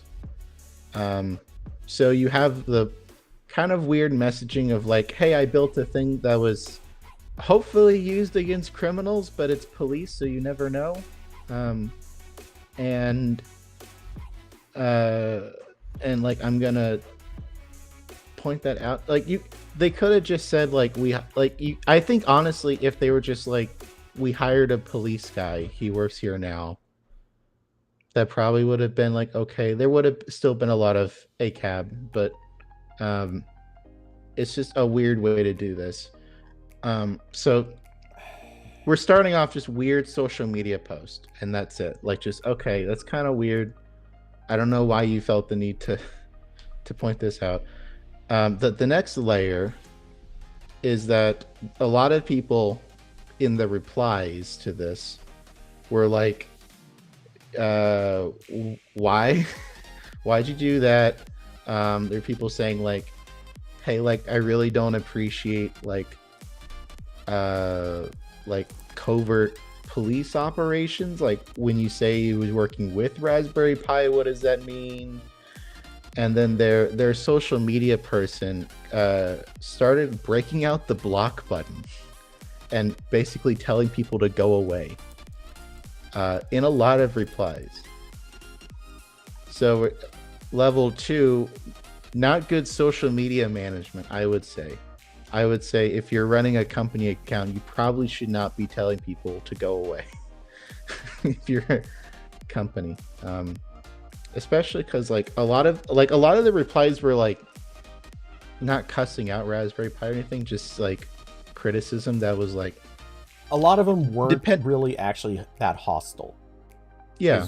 Like I saw on my own feed, there was a lot of people like, hey, I've had like really negative experiences with law enforcement, and I would maybe appreciate if you like didn't promote that as much, or this seems kind of like it like, even on that surface level, is kind of weird. Like, why is the person who was building police equipment with Raspberry Pi working with Raspberry Pi? Does Raspberry Pi now have a deeper connection to like the police industry, or like what's going on here? Or just like, why do you feel that okay, well, I'm trying not to just be all cops are bad, even though that's what I feel inside, but I don't want to. That's not the entire point here. I will address that myself shortly, but we can focus on the Raspberry Pi bit first. Yeah, and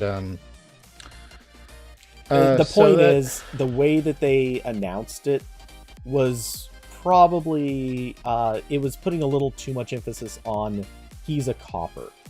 Right. And that's just weird. Like, that's not really a thing you do. Yeah, it would be sort of like if you... I know that this is totally different, and that's kind of why I'm trying to do this illustration, but it'd be sort of like if the FDA were to suddenly announce, hey everyone, guess what? We hired a scientist who used to experiment on kids. Yeah. Or did like tons of animal testing. Yeah. Everyone would look at that and go, wait a second, why are you proud of this? Yeah. And that, like, it is messaging that inherently doesn't have to be bad. It doesn't have to mean there's anything wrong with the person, but the way that they are highlighting it, it's like, wait a second. Like, why are you so excited that he was a cop? That's the part that stands out as kind of strange. And I would say obviously not all, but a lot of the people who responded to this certainly were saying, basically, it's kind of weird. Why are you highlighting that detail so much? And their social media person responded by blocking them or mocking them. Saying, in many cases, just outright mocking people and being hostile towards people who, you can look at some of the replies. I'm being lazy about finding them, but. Well, yeah, I mean, there's just a lot of replies from Raspberry Pi that was like, if you don't like it, unfollow, that kind of stuff. Like, just really, you don't do that unless you're trying to be Wendy's on Twitter, which I don't think is a winning strategy even for Wendy's anymore. I think everyone's kind of just done with that. But it was very weird, and then I get so even at that point I'm kind of just like, okay, they didn't really think this out. That's not great. And then I saw this BuzzFeed article where they were covering the story, and they got more quotes from Raspberry Pi. They said, they have one. Let's see. Okay. So their BuzzFeed's article talks about the response a lot. They quote some of the posts, a lot of some ACAP stuff, and then they get to the quotes they got from Raspberry Pi. And they said, Liz Upton, Raspberry Pi's co-founder and chief marketing officer, told BuzzFeed she believes that much of the issue stems not from the hiring of the former police officer who admitted to using Raspberry Pis for covert surveillance, but instead from a picture the account posted to Mastodon a day earlier showing pigs in blankets. Quote, we didn't put a content warning on it because we don't put a content warning on me. There were quite a few people who tried to start dogpiling on that. And then their logic is that people were already mad. And then she went on to say, I think what we're looking at is a dogpile that's being organized somewhere. There's obviously a Discord or a forum somewhere. Quote, and then BuzzFeed, I appreciate this writer, immediately said after that, she did not provide evidence to support that claim. And then Upton went on to say, I don't think this is organic, but it's very unpleasant and extraordinarily unpleasant for the people involved. And she claimed that both the person who was hired and the social media manager were doxxed and received death threats. Don't know if that's true. If true, that's obviously bad. You probably shouldn't give death threats to a PR person. Unless, I don't know, maybe if you work for ExxonMobil or another equally evil company. Okay, so probably shouldn't give death threats to anyone. Yeah, I'm just going to say this is the formal opinion of the RambleCast that we do not encourage or endorse death threats to anyone under any circumstances. Okay. But that being said, we also kind of would totally understand it if it was one of Trump's press secretaries. Yeah. Just in Minecraft, you have to say in Minecraft afterwards. Yes. And it's okay. Yeah, I can't wait for your YouTube channel to get deleted after this, but this isn't the worst we've done. yeah. So I saw the original post and the responses. I was like, oh, that's not great. This isn't I will never use Raspberry Pi again because they hired a cop. But it was just very not well done social media management. And then in this BuzzFeed article, they double down. They're like, we didn't do anything wrong. The post is fine. It's a group of people being organized somewhere that have a vendetta against us. Yeah. No, you did something not great.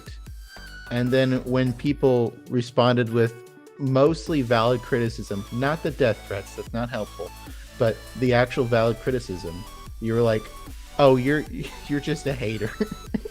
Yeah. Well, at a bare minimum, I can understand them maybe holding their ground on the original posts, because fine, whatever. Though the weird thing about the pigs and blankets, that doesn't make any sense. But if you want to stand your ground on having hired the cop and highlighting that he was a cop, whatever, fine. You guys can kind of maybe miss the subtleties of why some people wouldn't appreciate that. And again, like, this is a some people kind of situation. There are various levels to which people feel different things about police. But the way the social media person responded after that, there's no redeeming version to that. That is a very bad look, and you can't really stand your ground defending that. Yeah, it's just really weird. And the thing with specifically this thing with the cops is that, putting aside just pure ACAB, there's also the issue that, like, there is a lot of tech that's like very intertwined with like government surveillance, and like a lot of the people who like Raspberry Pi are like Linux people who like open source stuff and like maybe don't want to use like all proprietary software, and they're probably statistically more likely to be aware of, you know, like what the NSA is doing or like other like privacy laws around the world. So again, this is the worst possible environment for you to make this post, and you did it anyway, and then you doubled down on it and you told people to fuck off. Yeah. It's just tremendous levels of bad PR here. That is pretty incredible to me. And again, like, all this after Raspberry Pi already has made a lot of their fans not happy because they can't keep anything in stock. Like, if you tried to buy a Raspberry Pi in the past year, good luck. It has been very difficult. Yeah, but to be... That's not entirely... Well, okay, I was like, about to say that's not entirely their fault, but it is partially their fault because Raspberry Pi has, like, two businesses. Business one is selling a single board to you, and business two is selling 10,000 boards to a company that wants to make digital billboards.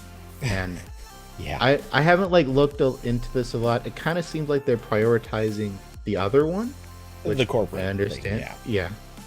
So I haven't looked into that at all. I don't know if that's true, but it would partially explain some of the supply chain. Look, stuff. I mean, that's always how it's going to be. The first company that I can think of that was like that was Red Hat. Like, years and years ago, Red Hat was the Linux distro for the people.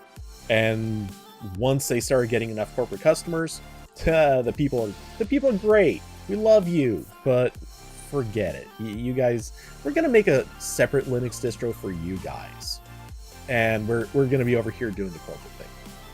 Like, every company does this if they get big enough. It's just the rules of making money. Yeah. But and that's how that's how almost the entire Linux ecosystem works. Yeah. Except like Linux Mint and a couple other stuff. I mean, that's literally the story of what this Cyanogen team tried to do. And well, I mean, like, the reason like Linux mostly exists is because a bunch of companies have engineers submitting code to it because they want to use Linux in Android or, you know, every appliance. Yeah.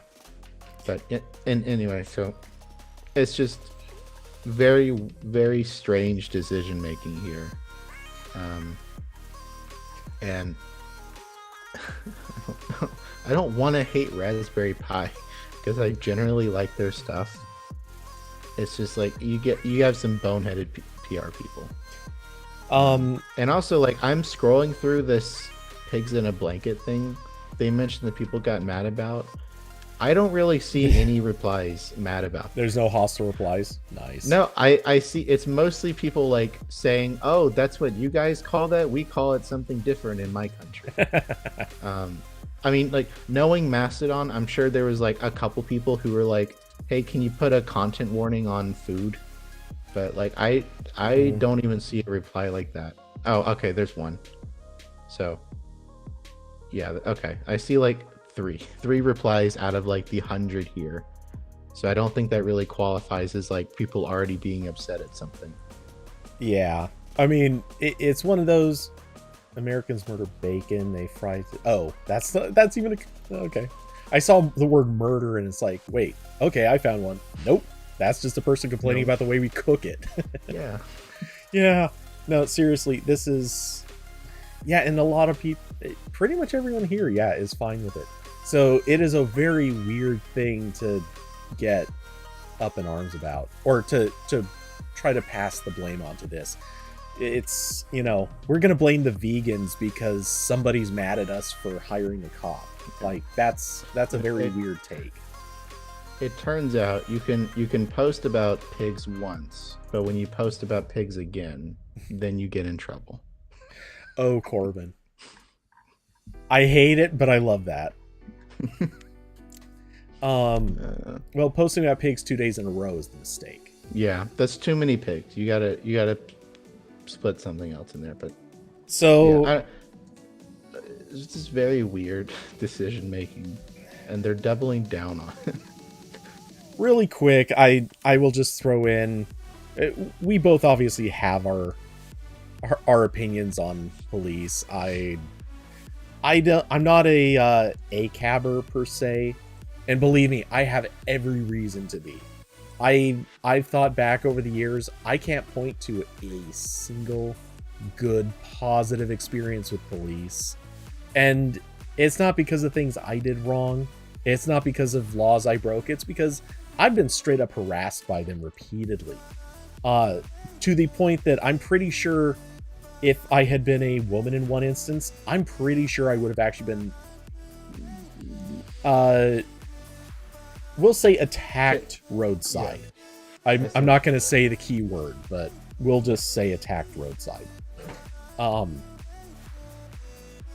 So yeah, I have a very, very low opinion of the ones I've encountered, but I do know that there are plenty of good ones. I just think that it is an institution that runs largely unchecked. It is not managed well. It is financially problematic, and it is socially problematic. And it needs deep, deep foundational fixes to improve it. That being said, damn it, the thing still needs to exist in some capacity. So, yeah, that's where I'm at. I'm not an ACABer, but I also think that there's a lot of improvement that needs to be made. And if anyone is part of that organization and doesn't agree with that, honestly, I normally am not one of those people who says if you're not part of the solution, you're part of the problem. I normally hate when people say that when it comes to the police. I think that's true. If you're a part of it and you don't recognize how much of a problem is running rampant in those organizations, either you are really trying to be naive about it, or you actually are just maybe mentally unable to recognize this. I don't know. But the reality is you have to be able to see it. All right. So yeah, that's my piece. That's where the quote unquote few bad apples thing comes in. Is like, yes, like on a literal sense, I'm sure there are a few police officers who are fine, and mostly just like, are fine and do good things. But it's the fact that there's an entire institution of like police unions and local laws and everything that make any kind of like good reform almost impossible. Like, we had an entire like nationwide protest about this 2 years ago. Yeah. And even to the point where there were protests in other countries. Like they were like protests in like the UK where the thing did not happen. And we had almost no reform out of that. I think this, if I recall the specific town that George Floyd got murdered in. Yeah, some of them like cut back on their police budget. Well, Portland has taken some pretty good steps towards this. They're not there yet, but if I remember, I think Seattle is also. Seattle, I think, actually might have had the biggest reaction. Not exactly sure, but yeah, like you said, it's even the good ones like existed a system that continuously defends the bad ones, and I'm sure a lot of the good ones probably aren't, super willing to make a stand because that's their job, and then they lose their job. Oh my god, so apparently Elon Jet account was resuspended. Again? Okay, I'll bet anything they made the change to the policy did not notify the account, and I bet whatever bot was posting messages promptly then it just automatically tweeted, which was a violation, and got resuspended. I'll bet anything that's what happened. They probably even knew this was going to happen. I wouldn't be surprised if Elon ordered his jet to move just so they'd have an excuse to do this. Just my theory. I could be wrong. And then The Verge will make 3 articles about this, probably. Oh yeah, 100%. Yeah, but go ahead. A lot of I have no words for most of this except I'm just generally angry.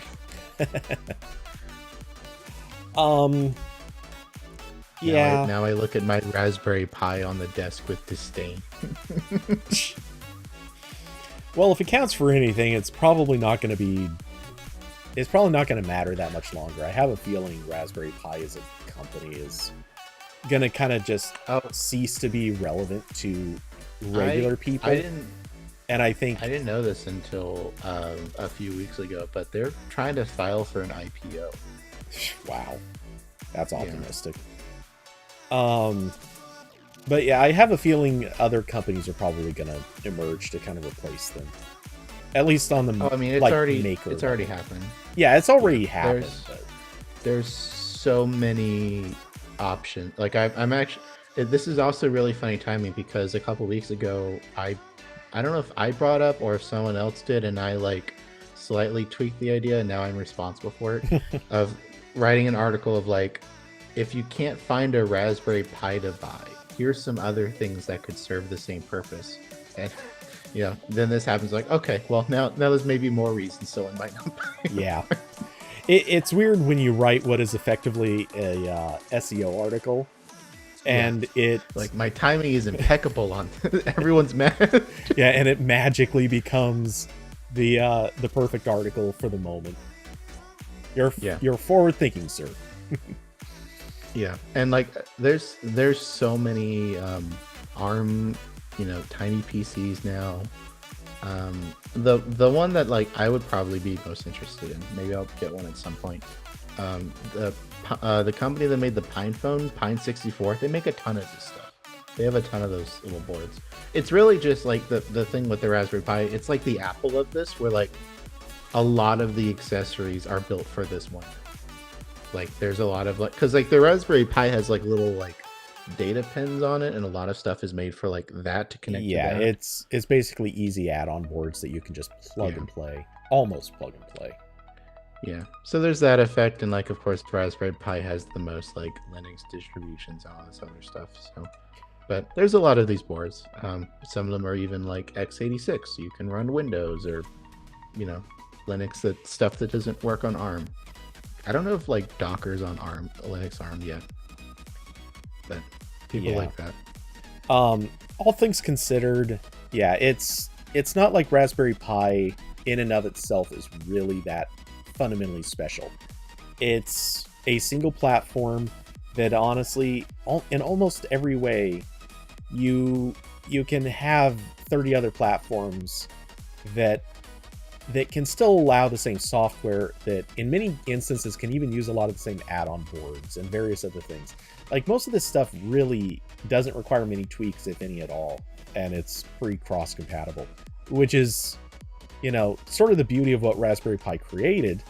They unintentionally created an ecosystem that is largely interchangeable, and it's not that hard of a thing to just throw them, or not throw them out. If you've already got it, you got it, whatever. But you really don't make need climate change worse. Yeah, you don't. But you really don't need to buy from Raspberry Pi in the future if you don't want to. It's not that unreasonable to go find something else that's 99% a match. I mean, even the same could be said about Arduino. Though Arduino was a bit of a different case, because that was all based on literally a single chip that then became popular for a platform. I don't know what they're thinking, especially because like honestly, I feel like their PR person should know better than this, because the Raspberry Pi is something that is like almost its entire value is what other people have done with it. Like, people buy Raspberry Pis like sometimes to do like what Raspberry Pi was like mostly intended to start with, which is like, here's a cheap computer you can do programming on to not mess up your real computer, or a computer to do programming on when you don't have another computer. And then people took it and turned it into like, here's a thing you can install to make it a retro game console. Here's a project we used. Here's a bunch of embedded stuff we made with the Pi and that on. So like almost the entire value of Pi is wrapped up in like community projects, and the person in charge of communicating that community is like telling people to go away. Yeah. I should work in PR. I think I would be much better at this than this person. Well, I'm quitting How to Geek now. No, I'm kidding. Really, it's not that hard to work in PR. That's what I know. That's what gets me. Like, you can just do what every other company does when they say something unpopular, which it's either don't say anything at all and just let people move on after like a day, because in this attention economy, we can't stay focused on one thing for too long. Or you take it down and say, we're sorry, we'll do better next time.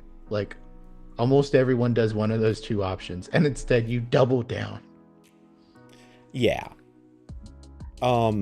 Which honestly, like, to the extent that they reacted and responded the way they did, it's one of those you almost have to wonder, was somebody drunk or high, or did someone get access to the account? Like, it feels like there should be some other explanation instead of doubling down. Raspberry Pi, like, I followed them on Twitter for years. Like, they were one of the first accounts I followed, I think. And like, they've been like this for a while. Like, whoever's running their social media, they've been doing like some like going back to the thing of just like posting food, like just random stuff that like isn't really related to Pi at all. And most of the time it's like, fine, whatever. You want to post like, you know, just something fun to get some retweets and move on. Like, that's fine. And then it gets weird like this. Mm-hmm. So I don't really know what they're doing over there. It is an interesting case study of like brands in Mastodon. And theoretically, this should have been one of the like more welcoming brands. And then they did this. Yeah. Yeah, I don't know. This is just a perfect, pristine poster child example for what a company should probably never do, and what should just generally be considered the no incident. Like, you know, that's it. It's as simple as that. Like, no sane person does this. You could have stopped this at any level of this catastrophe, and instead you chose to keep going. Yeah. Like, the original post, like, if you, like, again, a smart social media person would be like, wow, a lot of our followers are like really left-leaning. They might not like police. Let's just say we hired a new person. Say hello to our new person, guys. You don't need to know where he worked before. It doesn't matter. Or again, you could have done what you did here and then just not responded and moved on. And a lot of people probably would have forgot. Oh yeah. But yeah, and that's exactly it. That's 9 times out of 10, that really is actually the best response to almost everything. Is if people get angry, take 5 minutes, evaluate, was this something that we really screwed up on? Yes, then we won't do it again, or we'll try better next time. You don't even need to say this. Just internally, you come to the conclusion, yeah, well, let's watch for this next time. And if you can conclusively say, no, we definitely didn't do anything wrong, you still don't say anything and pretty much move on. Because if you say things, that it's in the response that you 9 times out of 10 get it wrong. And that's 100% where they got it wrong here. Mm-hmm. Yeah. Amazing. So that was the story of the most recent main character on Mastodon, at least. Yeah, I still object to calling them main characters here because it was a blip in the news cycle. Besides Elon, I need people to shut up about Elon Musk on Mastodon. That seems to be the overwhelming consensus on Mastodon right now is in general, just don't we don't need to give him our full attention. He's just he needs the attention to keep existing. But well, sadly, no, he needs the government to keep funding all of his companies so he can keep existing. Yes, I need Dark Brandon back so he can nationalize SpaceX. That's what needs to happen now. Make it happen. Yeah. Well, I'm just gonna say, oh man, this is opening that can of worms. We now have legislation on the table to ban TikTok in this country. Can we maybe have legislation on the table to fix Elon? Or eliminate, not eliminate, but eliminate Elon. But remove we must kill Elon Musk bill. That is not what I'm saying, and quotes of such are not acceptable. No. just attribute them to Corbyn. Yeah. He doesn't need to. He doesn't need to die. He just needs to go live on. He has to own like a private island somewhere. Just dump him there. He can have a laptop. Just don't connect it to the Wi-Fi, and we're good. Problem solved. Okay, look. HBO already has a show called F-Boy Island. Let's be honest. Perfect place. Either that to keep him distracted, or just private island alone. Maybe if he has like one remaining child that likes him, I doubt it. They can live there. I don't think that's happening. No, he does have the kid that he was quote unquote playing with in the Twitter offices. He brought his son, or I think it was a son. So he has at least one kid that's young enough to not hate him yet. He got to sleep on the couch converted into a bed. I wouldn't be surprised. I don't know if that's true, but if you read that somewhere, I absolutely would believe it. Austin said, "You'll know that private island he'll buy, and then we'll get crazy conspiracies." And then we'll get crazy conspiracies. Then we'll get... Seriously, I'm not kidding. Not kidding at all right now. I want to point this out. On Twitter, at this very moment, one of the trending topics is Q Elon. As in QAnon. Yeah. I'm just saying, like, we're there. But go on. I know it's not like a private island necessarily, but I do know there's a lot of property, very nice homes in the Bahamas right now that Elon can probably get at a good price.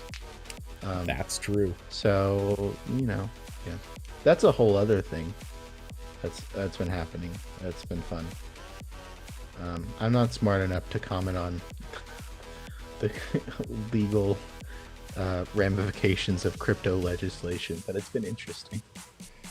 I think almost anyone at this stage is smart enough to comment on it, just because it's, as long as you're smart enough to recognize how much of a Ponzi scheme it all is. Yeah. This has been a great couple months for proving that billionaires are not actually that smart of people.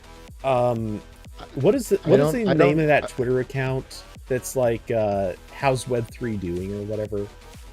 Yeah,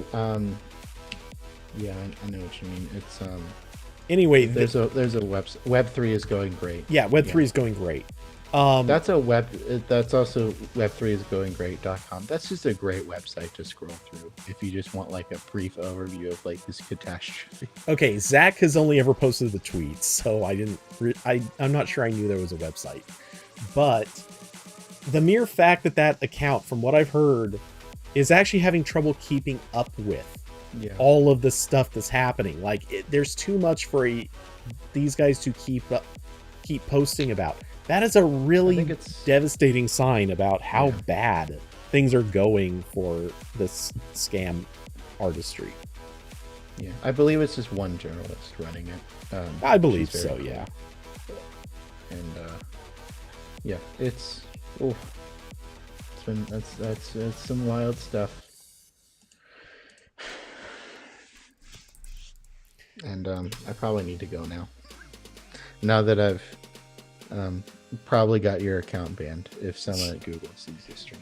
I think the only way it's going to get banned for anything that was said here is if Elon himself files the DMCA. Elon buys YouTube, yeah.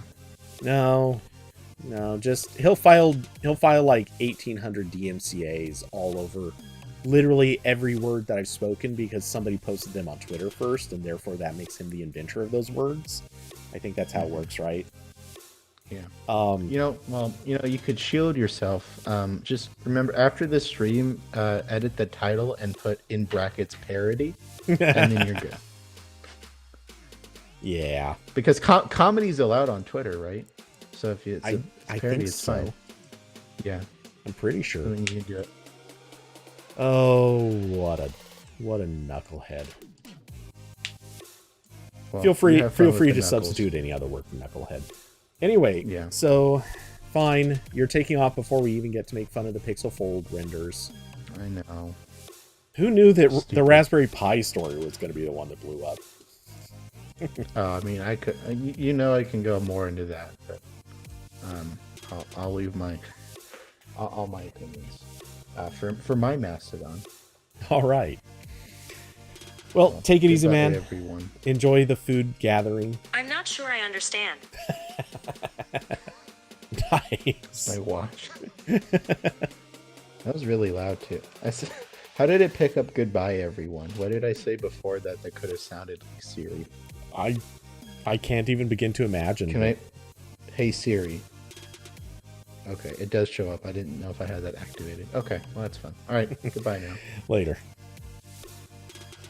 Okay, so as promised, I had two other topics in mind.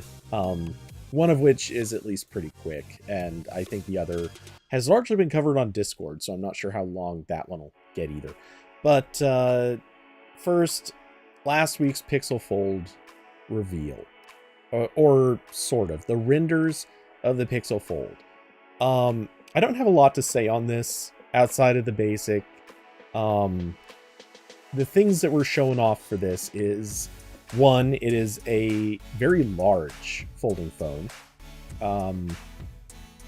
It is, let's see. Yeah, okay. So these are the dimensions of the Z Fold 4 versus the supposed Pixel Fold. So it's not adding a lot necessarily, but the Z Fold 4 is almost 4 millimeters. I guess that would be shorter. It's about almost 10 millimeters wider when fully opened up. And the Z Fold would actually be a little bit thicker than the Pixel Fold. We'll see. So that's purportedly the dimensions of this thing. What stands out to me, and again, I don't have a lot to say on this, but the one thing I am going to say is, holy God, they got the camera bar wrong. It's a very small detail, but it stands out so much because they made the camera bar such a big part of their identity with the Pixel 6.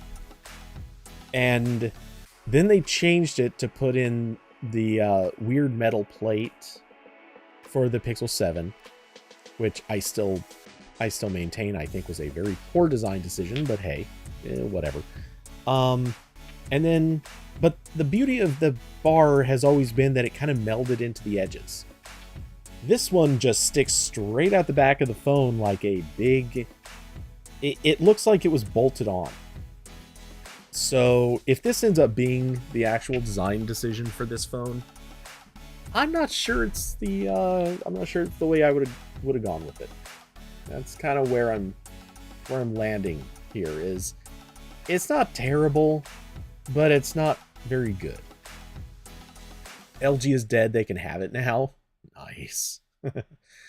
But yeah, it's just such a weird block.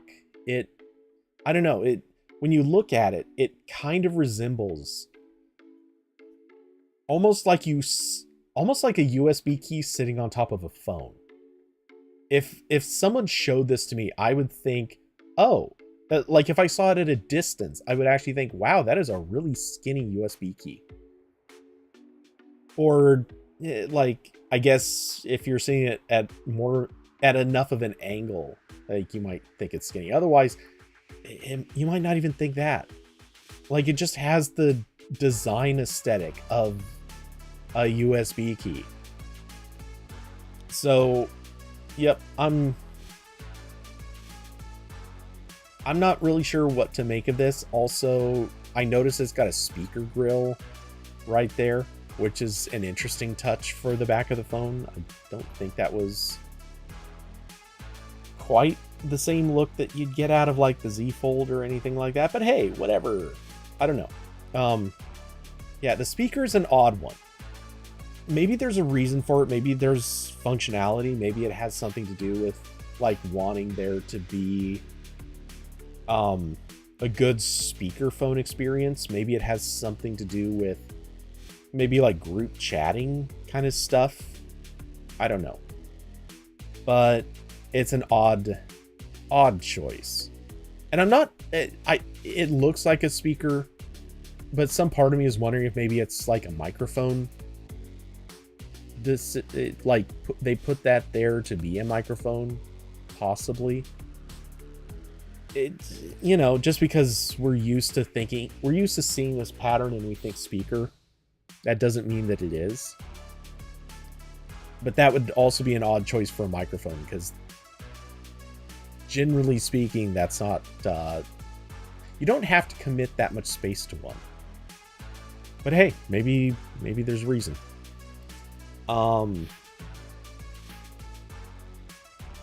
Yeah, I don't know. Some part of me, I'm starting to kick around the curiosity of maybe there's some logical thing where they're doing something with like the camera watching people, and maybe it has sound effects or alerts or something like that, some indicators for a reason to have these things together. I don't know. The other thing is, when you have like, looking at the back of the Pixel 7, I think they already have a problem where it just looks goofy and imbalanced to have the cameras and the cutouts and the positions and look that they have it. But on the back of this Pixel Fold, it looks even weirder when you have things stacked the way that they are, and there's just this big blank space where nothing is at all. Which kind of makes me think maybe these renders are based on like, they might be based on like case specs. And if they're based on case specs, maybe this area is allowed to have something cover it, but it would go through a case. I don't know. So like maybe they have a sensor that's magnetic or something like that. I don't know. Just kicking out ideas. And that it wouldn't matter if you put a little bit of plastic between this and whatever that sensor is. Regardless, it looks bad like this. I don't think that this is a good idea. But anyway, so that's my takeaway on this. I just think it is objectively not that attractive. And I'm also fully dreading the likely price, which the rumor puts it at $1,800. I don't see myself buying one. But I would welcome a review unit. So, yo, Big G, if you feel inclined to have me do a review, I would be happy to. Compared to the Fold 4, I think it looks much better. Yeah, I'm not saying that the Fold 4 looks great. None of the folding phones really strike me as that attractive. But I find that this design, just taken by itself, just looks bad. It's not to say that there are better designs. It's just there's not a good design here yet. Folding phones in general probably really need to go through more of a design phase. So let's see. The other topic I wanted to hit, and unless somebody has anything else to target, that'll probably be the closing topic. But yeah, the other thing I wanted to talk about, of course, the news that Apple is going to open up sideloading for the iPhone and presumably other app stores. Now, this is, of course, in response to a law in the EU that was passed that basically says, that fundamentally says they have to. Like, this is a fair economy law.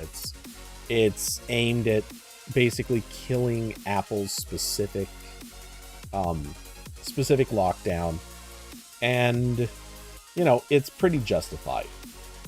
Mostly because at this stage, it's been litigated and argued plenty, but at this stage, like, Apple is abusing its App Store. I mean, they're obviously abusing plenty of things, but the way the App Store operates and the types of businesses that are even able to exist on it have become unreasonably restricted. And this carries many different forms. Obviously, like anything from being able to get certain types of apps or content on there. The obvious example being like adult content and things like that. All the way to just some apps that break rules that only exist because Apple wanted to keep things out for competitive reasons. It's actually a pretty widely recognized piece of Apple's history that, like, podcast apps at one point were actually prohibited on the store because Apple was going to come out with a podcast app. And there was actually a time where certain types of calendar apps were actually off limits for the same reason. This is a really dark point in Apple's history where they basically just said, if we're going to do it, we're going to block it. And that's not a great look for a company to choose to do these kinds of restrictions.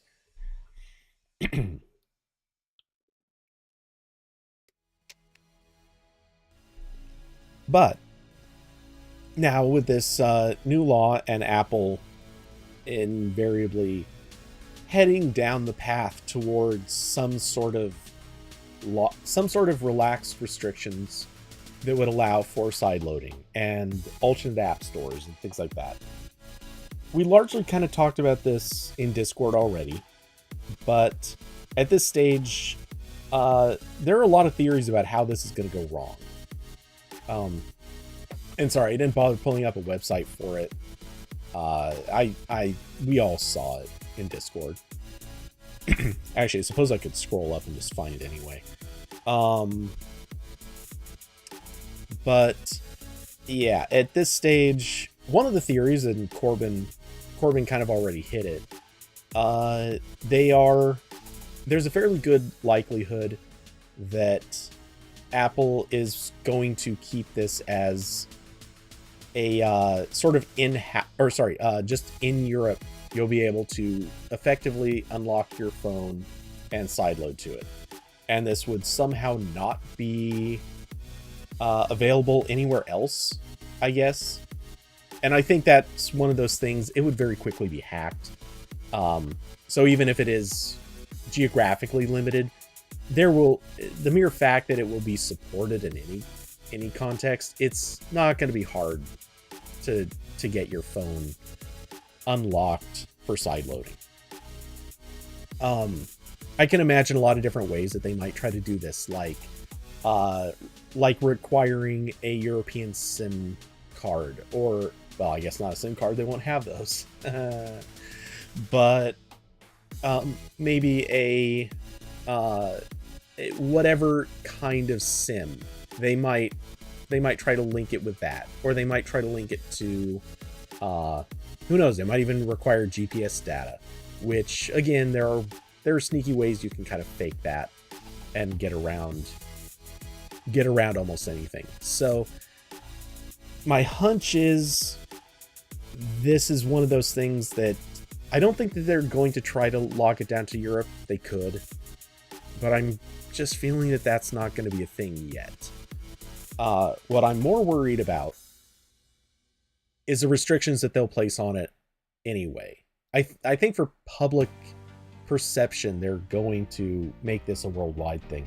And when they do, I expect sideloading to be heavily restricted in terms of functionality, to the extent where I bet sideloaded apps, the more I think about it, the more I think sideloaded apps themselves will have absolutely no access to personal data. I think the APIs will be just shut off, basically. If you're just a raw sideloaded app, your app will basically, you can't ask for permission to access contacts. You will not be able to ask for calendar access. I'm thinking you probably, like, all of these things, I think, are basically going to just be totally and completely locked off. Absolutely no access. And this will differ with stores, possibly. I think stores will be given maybe sort of like certificates from Apple, where if you want to run a store, like an alternate to the App Store, I wouldn't be surprised if Apple makes that like a you have to register and be authorized in order to run a store. That way they can still hold control over who's allowed. And then on top of it, I think they're probably going to implement a system that, for the most part, blocks off anything that is an Apple technology. They might allow things like access to your personal information from apps downloaded from other stores. Obviously still permission required, etc.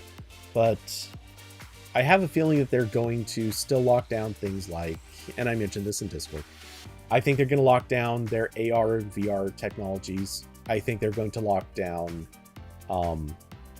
probably a lot of the higher performance features. Just for example, you might, let's say that you have an app that relies on the GPS. Apple might not give you the same performance if it's an app not taken from the App Store. So apps from other places might get slower GPS connections. They might not have access to Metal. That's the low-level graphics API that is a big part of their high-performance games. I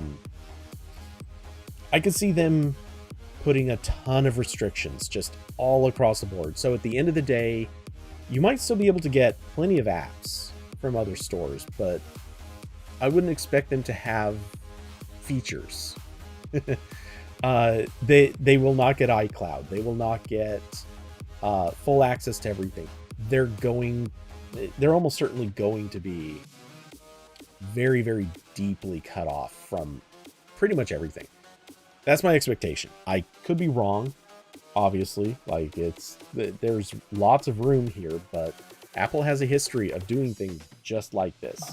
It would not be out of character at all for them to decide nobody is allowed to do anything that does not ultimately lead back to you should just get apps from the App Store and nothing else. I also expect, and Zach said it pretty well, they're probably still going to require that apps are signed and verified by an App Store license or by an Apple developer license. So you'll probably still have to pay your $99 per year in order to get into the program so that you can create apps and distribute them. And in part, this is Apple still demanding that they have control over everything. This is still them doing a lot of lockdown. But it would take them out of the decision-making process for which apps can be posted. Now, of course, when it comes down to it, they can still revoke your signature at any time they want. They could still block developers without even a second thought. So all of these things are going to remain true. No matter what happens, Apple is going to still retain full ability to have apps instantly booted off of every phone on the planet, or every iPhone on the planet. This is something that they've always had, even at the level of like, if you were developing something on your personal machine and for whatever reason your app makes it into the hands of Apple and they decide they don't like it, they can ban your app. And you wouldn't be able to run it even on your own device. Not that this has happened to my knowledge, it's just that they can.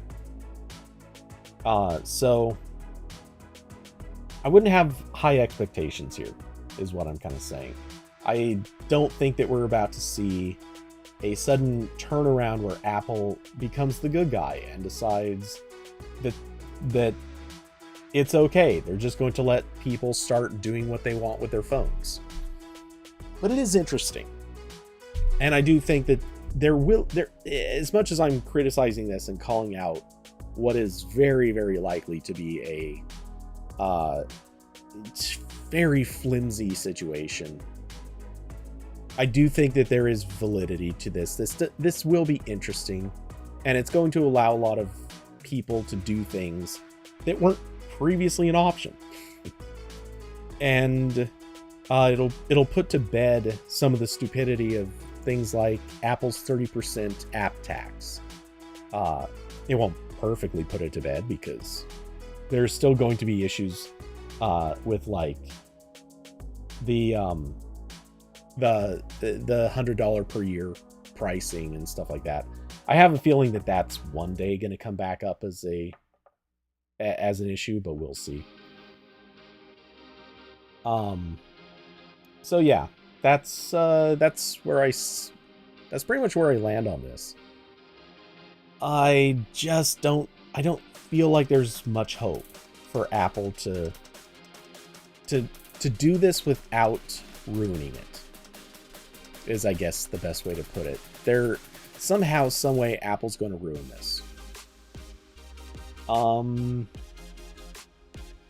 So with that, does anyone else have any other topics that they think warrant hitting? Because I'm kind of out.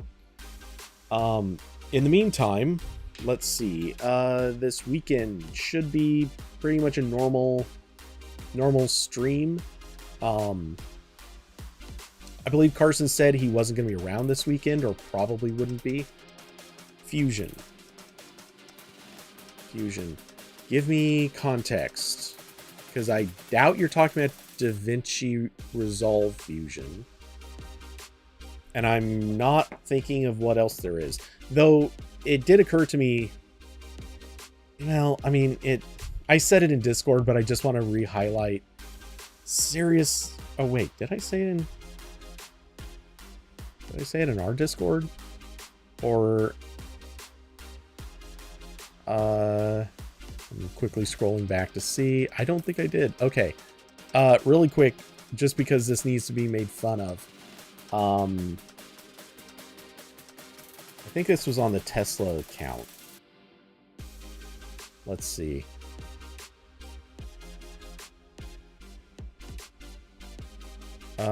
Yes, it is. Okay.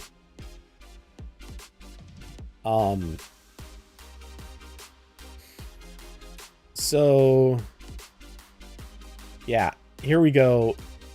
Apparently you will be able to play streamed games on Teslas in the Model S and Model X vehicles.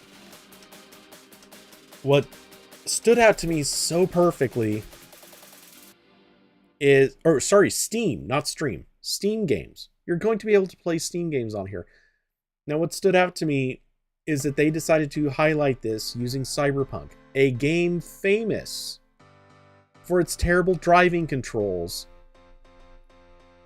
And you're supposed to play this inside of a car.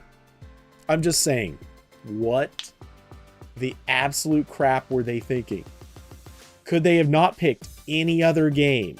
I know Cyberpunk is the one everyone loves to advertise with, but they couldn't have picked something else. Pick The Witcher. Pick, I don't know, Fall Guys. Actually, is that still on Steam? Pick, like, anything else. Pick anything else. And why a game with a famously bad driving experience? Oh, okay. Stupid paywall site.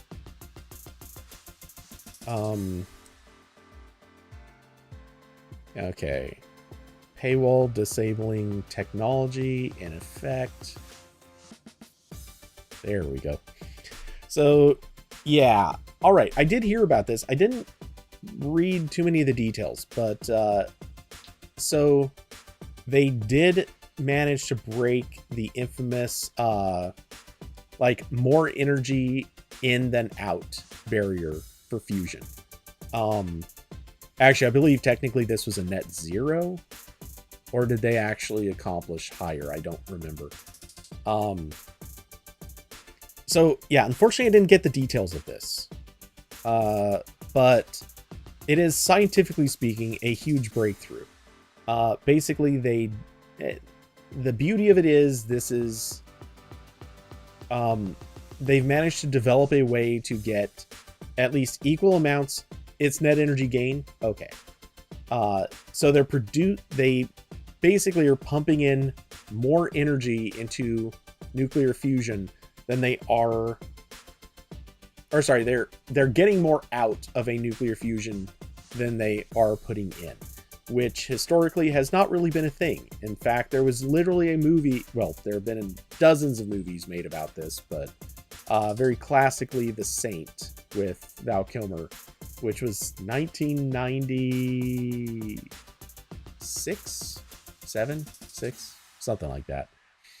Not a bad movie, but yeah, they very, very famously, this has been one of their, it was also in the movie Chain Reaction with Keanu Reeves and Morgan Freeman, if I remember correctly. Dear God, I remember too many movies. But at least I think that was Fusion. Maybe that was something else. Oh yeah, Back to the Future. Though Back to the Future just kind of like made a very casual reference to it. That was not really so much their scientific aspect, but who among us doesn't want a Mr. Fusion? I'm just saying. So yeah, seeing as I didn't really read the details, I don't have a lot to say about this. Unfortunately, I will throw in my one Debbie Downer comment that I kind of have to make. This is super cool. Scientifically, it is massive and super, super important. It has one catch, one massive classic caveat. Until this can be scaled up to power at least a building without taking lots and lots of space, and unfortunately is not a societal game changer yet. So yeah, this is one of those things we're gonna have to keep working towards making this more effective, more efficient. And I don't know if I recall correctly, one of the big benefits to this is it's supposed to be clean energy, correct? So we're talking no irradiated waste materials, if I remember.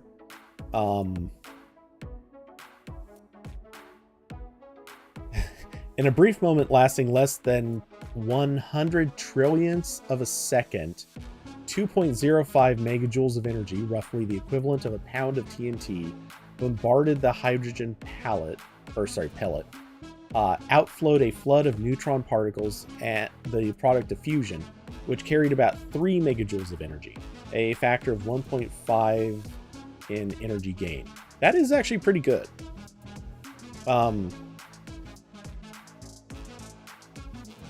It's the new graphite battery. Okay. This crossed the threshold that laser fusion scientists call ignition, the dividing line where the energy generated by fusion equals the energy of the incoming lasers that start the reaction.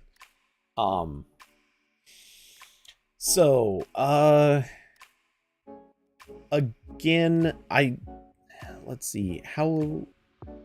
So it is, I think, at least somewhat notable that this is such a very narrow amount of time. I'm assuming that this is not something that is sustainable for long periods of time. It seems like a given. And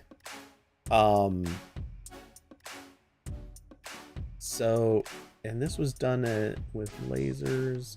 I'm not seeing any mention of problematic materials, correct? So if that's true, at the very least, yeah, this should be clean energy.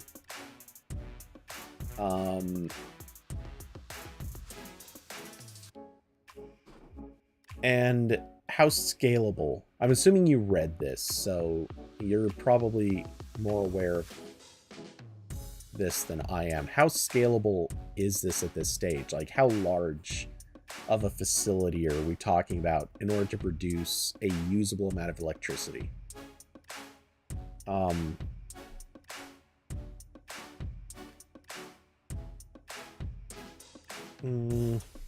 As I skim over this, not okay. So yeah, this is not scalable yet. Got it.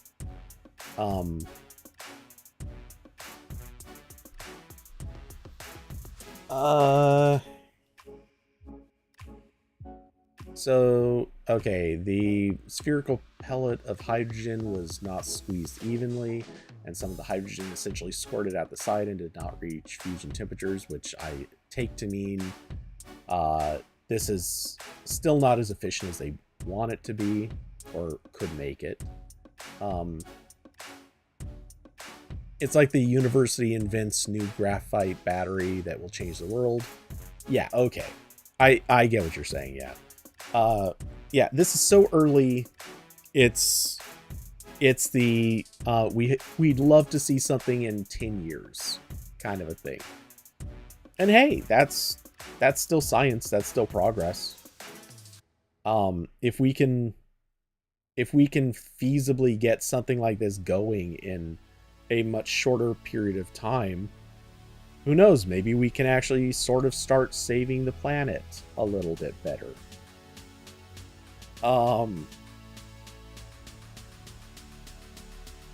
Let's see.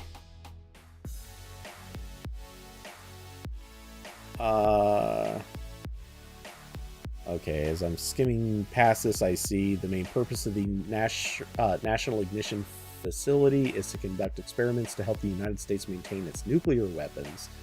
That makes the immediate implications for producing energy tentative. Oh, great. So it's even the wrong people who figured this out. That's wonderful. Fusion would be essentially an emissions-free source of power, and it would help reduce the need for power plants burning coal and natural gas, which pump billions of tons of planet-warming carbon dioxide into the atmosphere each year. Yeah, my throat is going.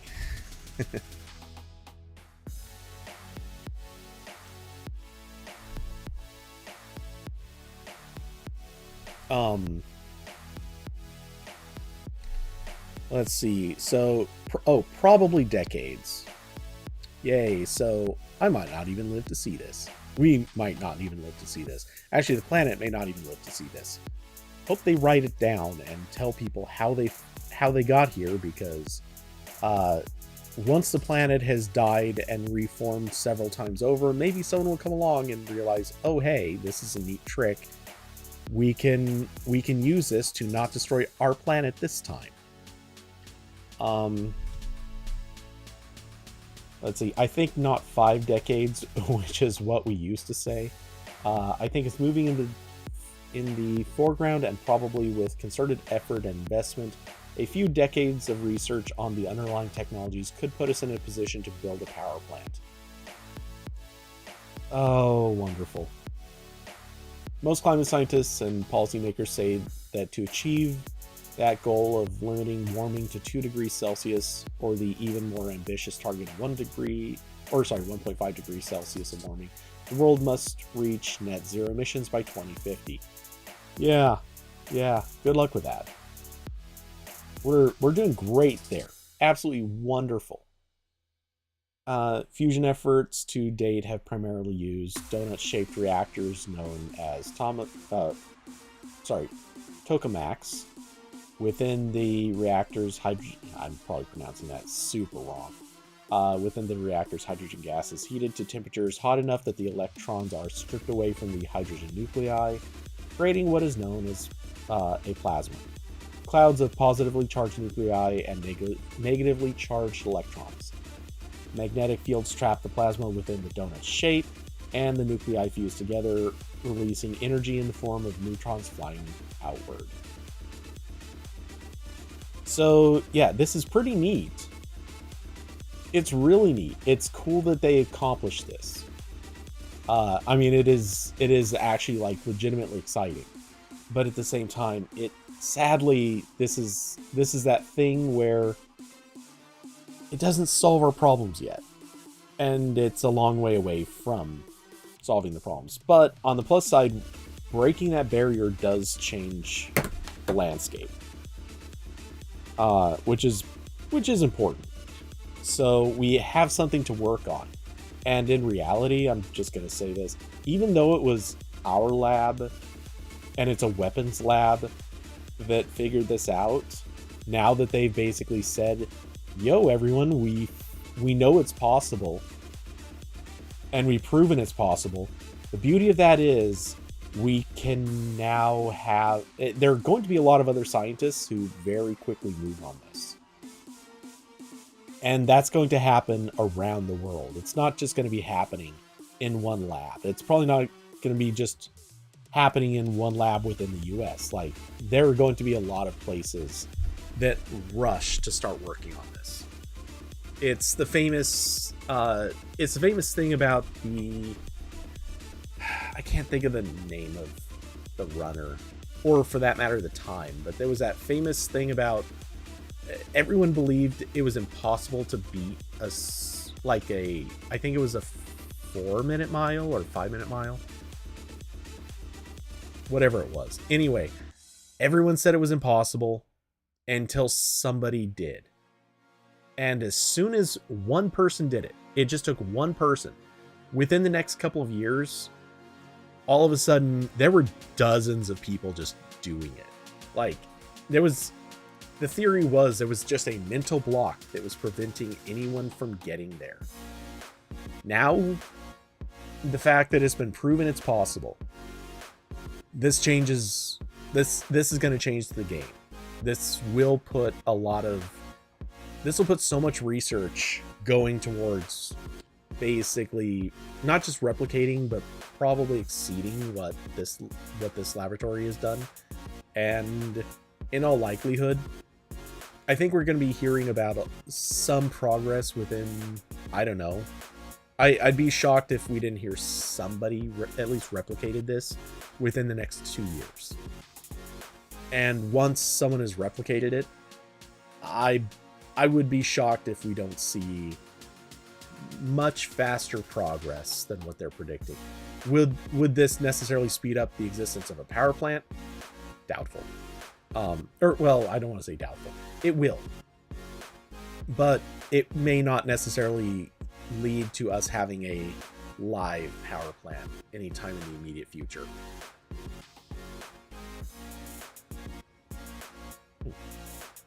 Just heard something I didn't expect.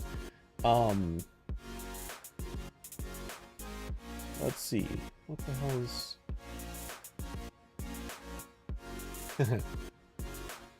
Interesting. So yeah, this is super cool. And awesome. Good you brought this up. I definitely forgot about this. So yeah, scientifically awesome. It's just a shame that this doesn't have immediate impacts for us now, because can you imagine how quickly, like if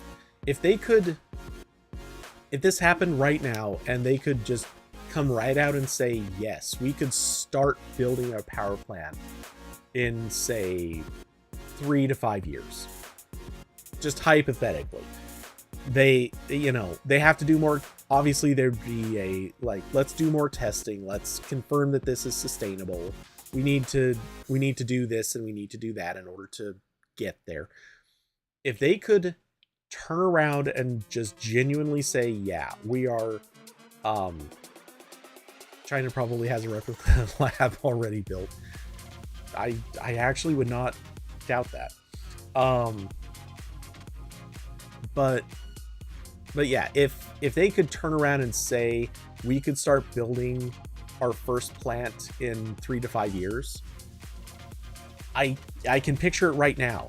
This would literally be the moment that all of those people who made fun of California for having constant brownouts and made fun of the whole thing about how they're gonna basically make it they're gonna block the sale of gas guzzling cars in the next few years and move to all electric, despite the fact that California's electrical grid is maybe not up to par for this. I feel like every person that made fun of that would pretty much have to eat their words almost immediately at the announcement that they would then have a power plant being built that could just genuinely start sustaining that indefinitely. So that would be, I would say, a pretty great hope. We have reason to be optimistic about this. That's incredible. It's just we need it to happen so much faster. This needs to happen on a timeline that's better than what it's going to be. And hopefully that's possible. I know that this sounds crazy, but I feel like now that it has been achieved at this state, if it can be optimized a little further and reach possibly the point of being practical even for small scale use, let's say enough to, like, if you could build a facility, basically a power plant, like, think small power plant, not huge scale. If you could build something that could keep the power going in even like a small town, build, let's say a power plant the size of a typical, okay, I know how I want to say this now. If you could build a power plant the size of a typical nuclear power plant, which a nuclear power plant can power a fairly large city, realistically. Like, that is not a high bar. But if you could build something that size that could power a small town, I know that's inefficient, it's expensive, but at that level of practicality, if you could do that, that would be huge. There would be many places that would find a way to fund this because it's worth it. Especially in Texas. Oh my god, I bet so many places in Texas would jump at the opportunity to replace their power grid's reliance on terrible companies that don't get the job done. Also, it would be great to spread it out. That's one of the biggest problems with nuclear, is you have to build it so close to water. If you can spread this out, and I don't know if that's practical, but I'm assuming it is here, right? I'm not really sure what they need to be using in order to get there, but whatever the circumstances are, if you can do this in a practical, small scale way without without keeping it locked to near water sources, this would be incredible.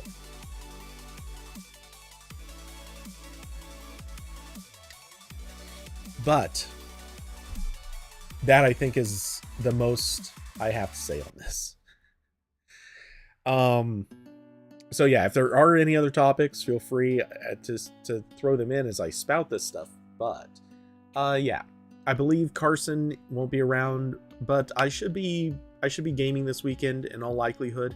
I've actually almost completed this week's event, which I might actually end up knocking out before then, because I'm trying to get a little bit ahead on my daily events so I can get all the cosmetics from this season.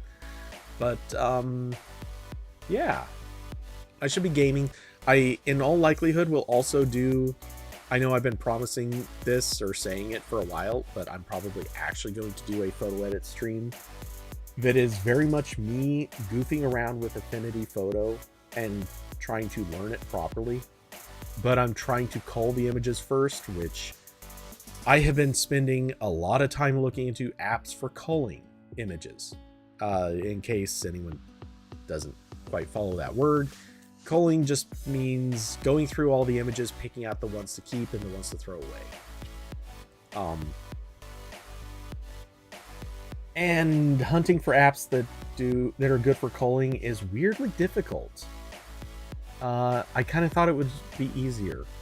I kind of thought there would be more that do this, but I don't like any of the ones that I found. And half of them don't even do what I want them to do. Some are actually really interesting. There are some that are using AI to pick out like the better images from a set, like the ones that are in focus versus out of focus. But unfortunately, most of them, their AI is based on faces. They only really look to the face, and they don't seem to care about most of the other things. And so that's also kind of not really what I'm looking for. Most of my stuff is more, well, almost everything I shoot is product oriented, so that's not super helpful.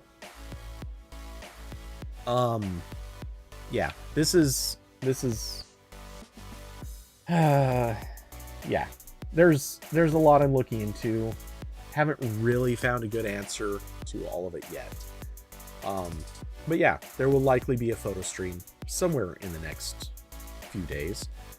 I'm also goofing around with the idea.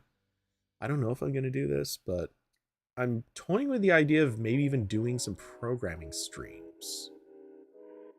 Because I have a few projects that I want to do, and it's not that I have any real strict reason to do this, but I'm just kind of goofing around with the idea of, hey, maybe it'd be interesting to set up, or to take a couple of the projects that I want to do for myself and just code them live.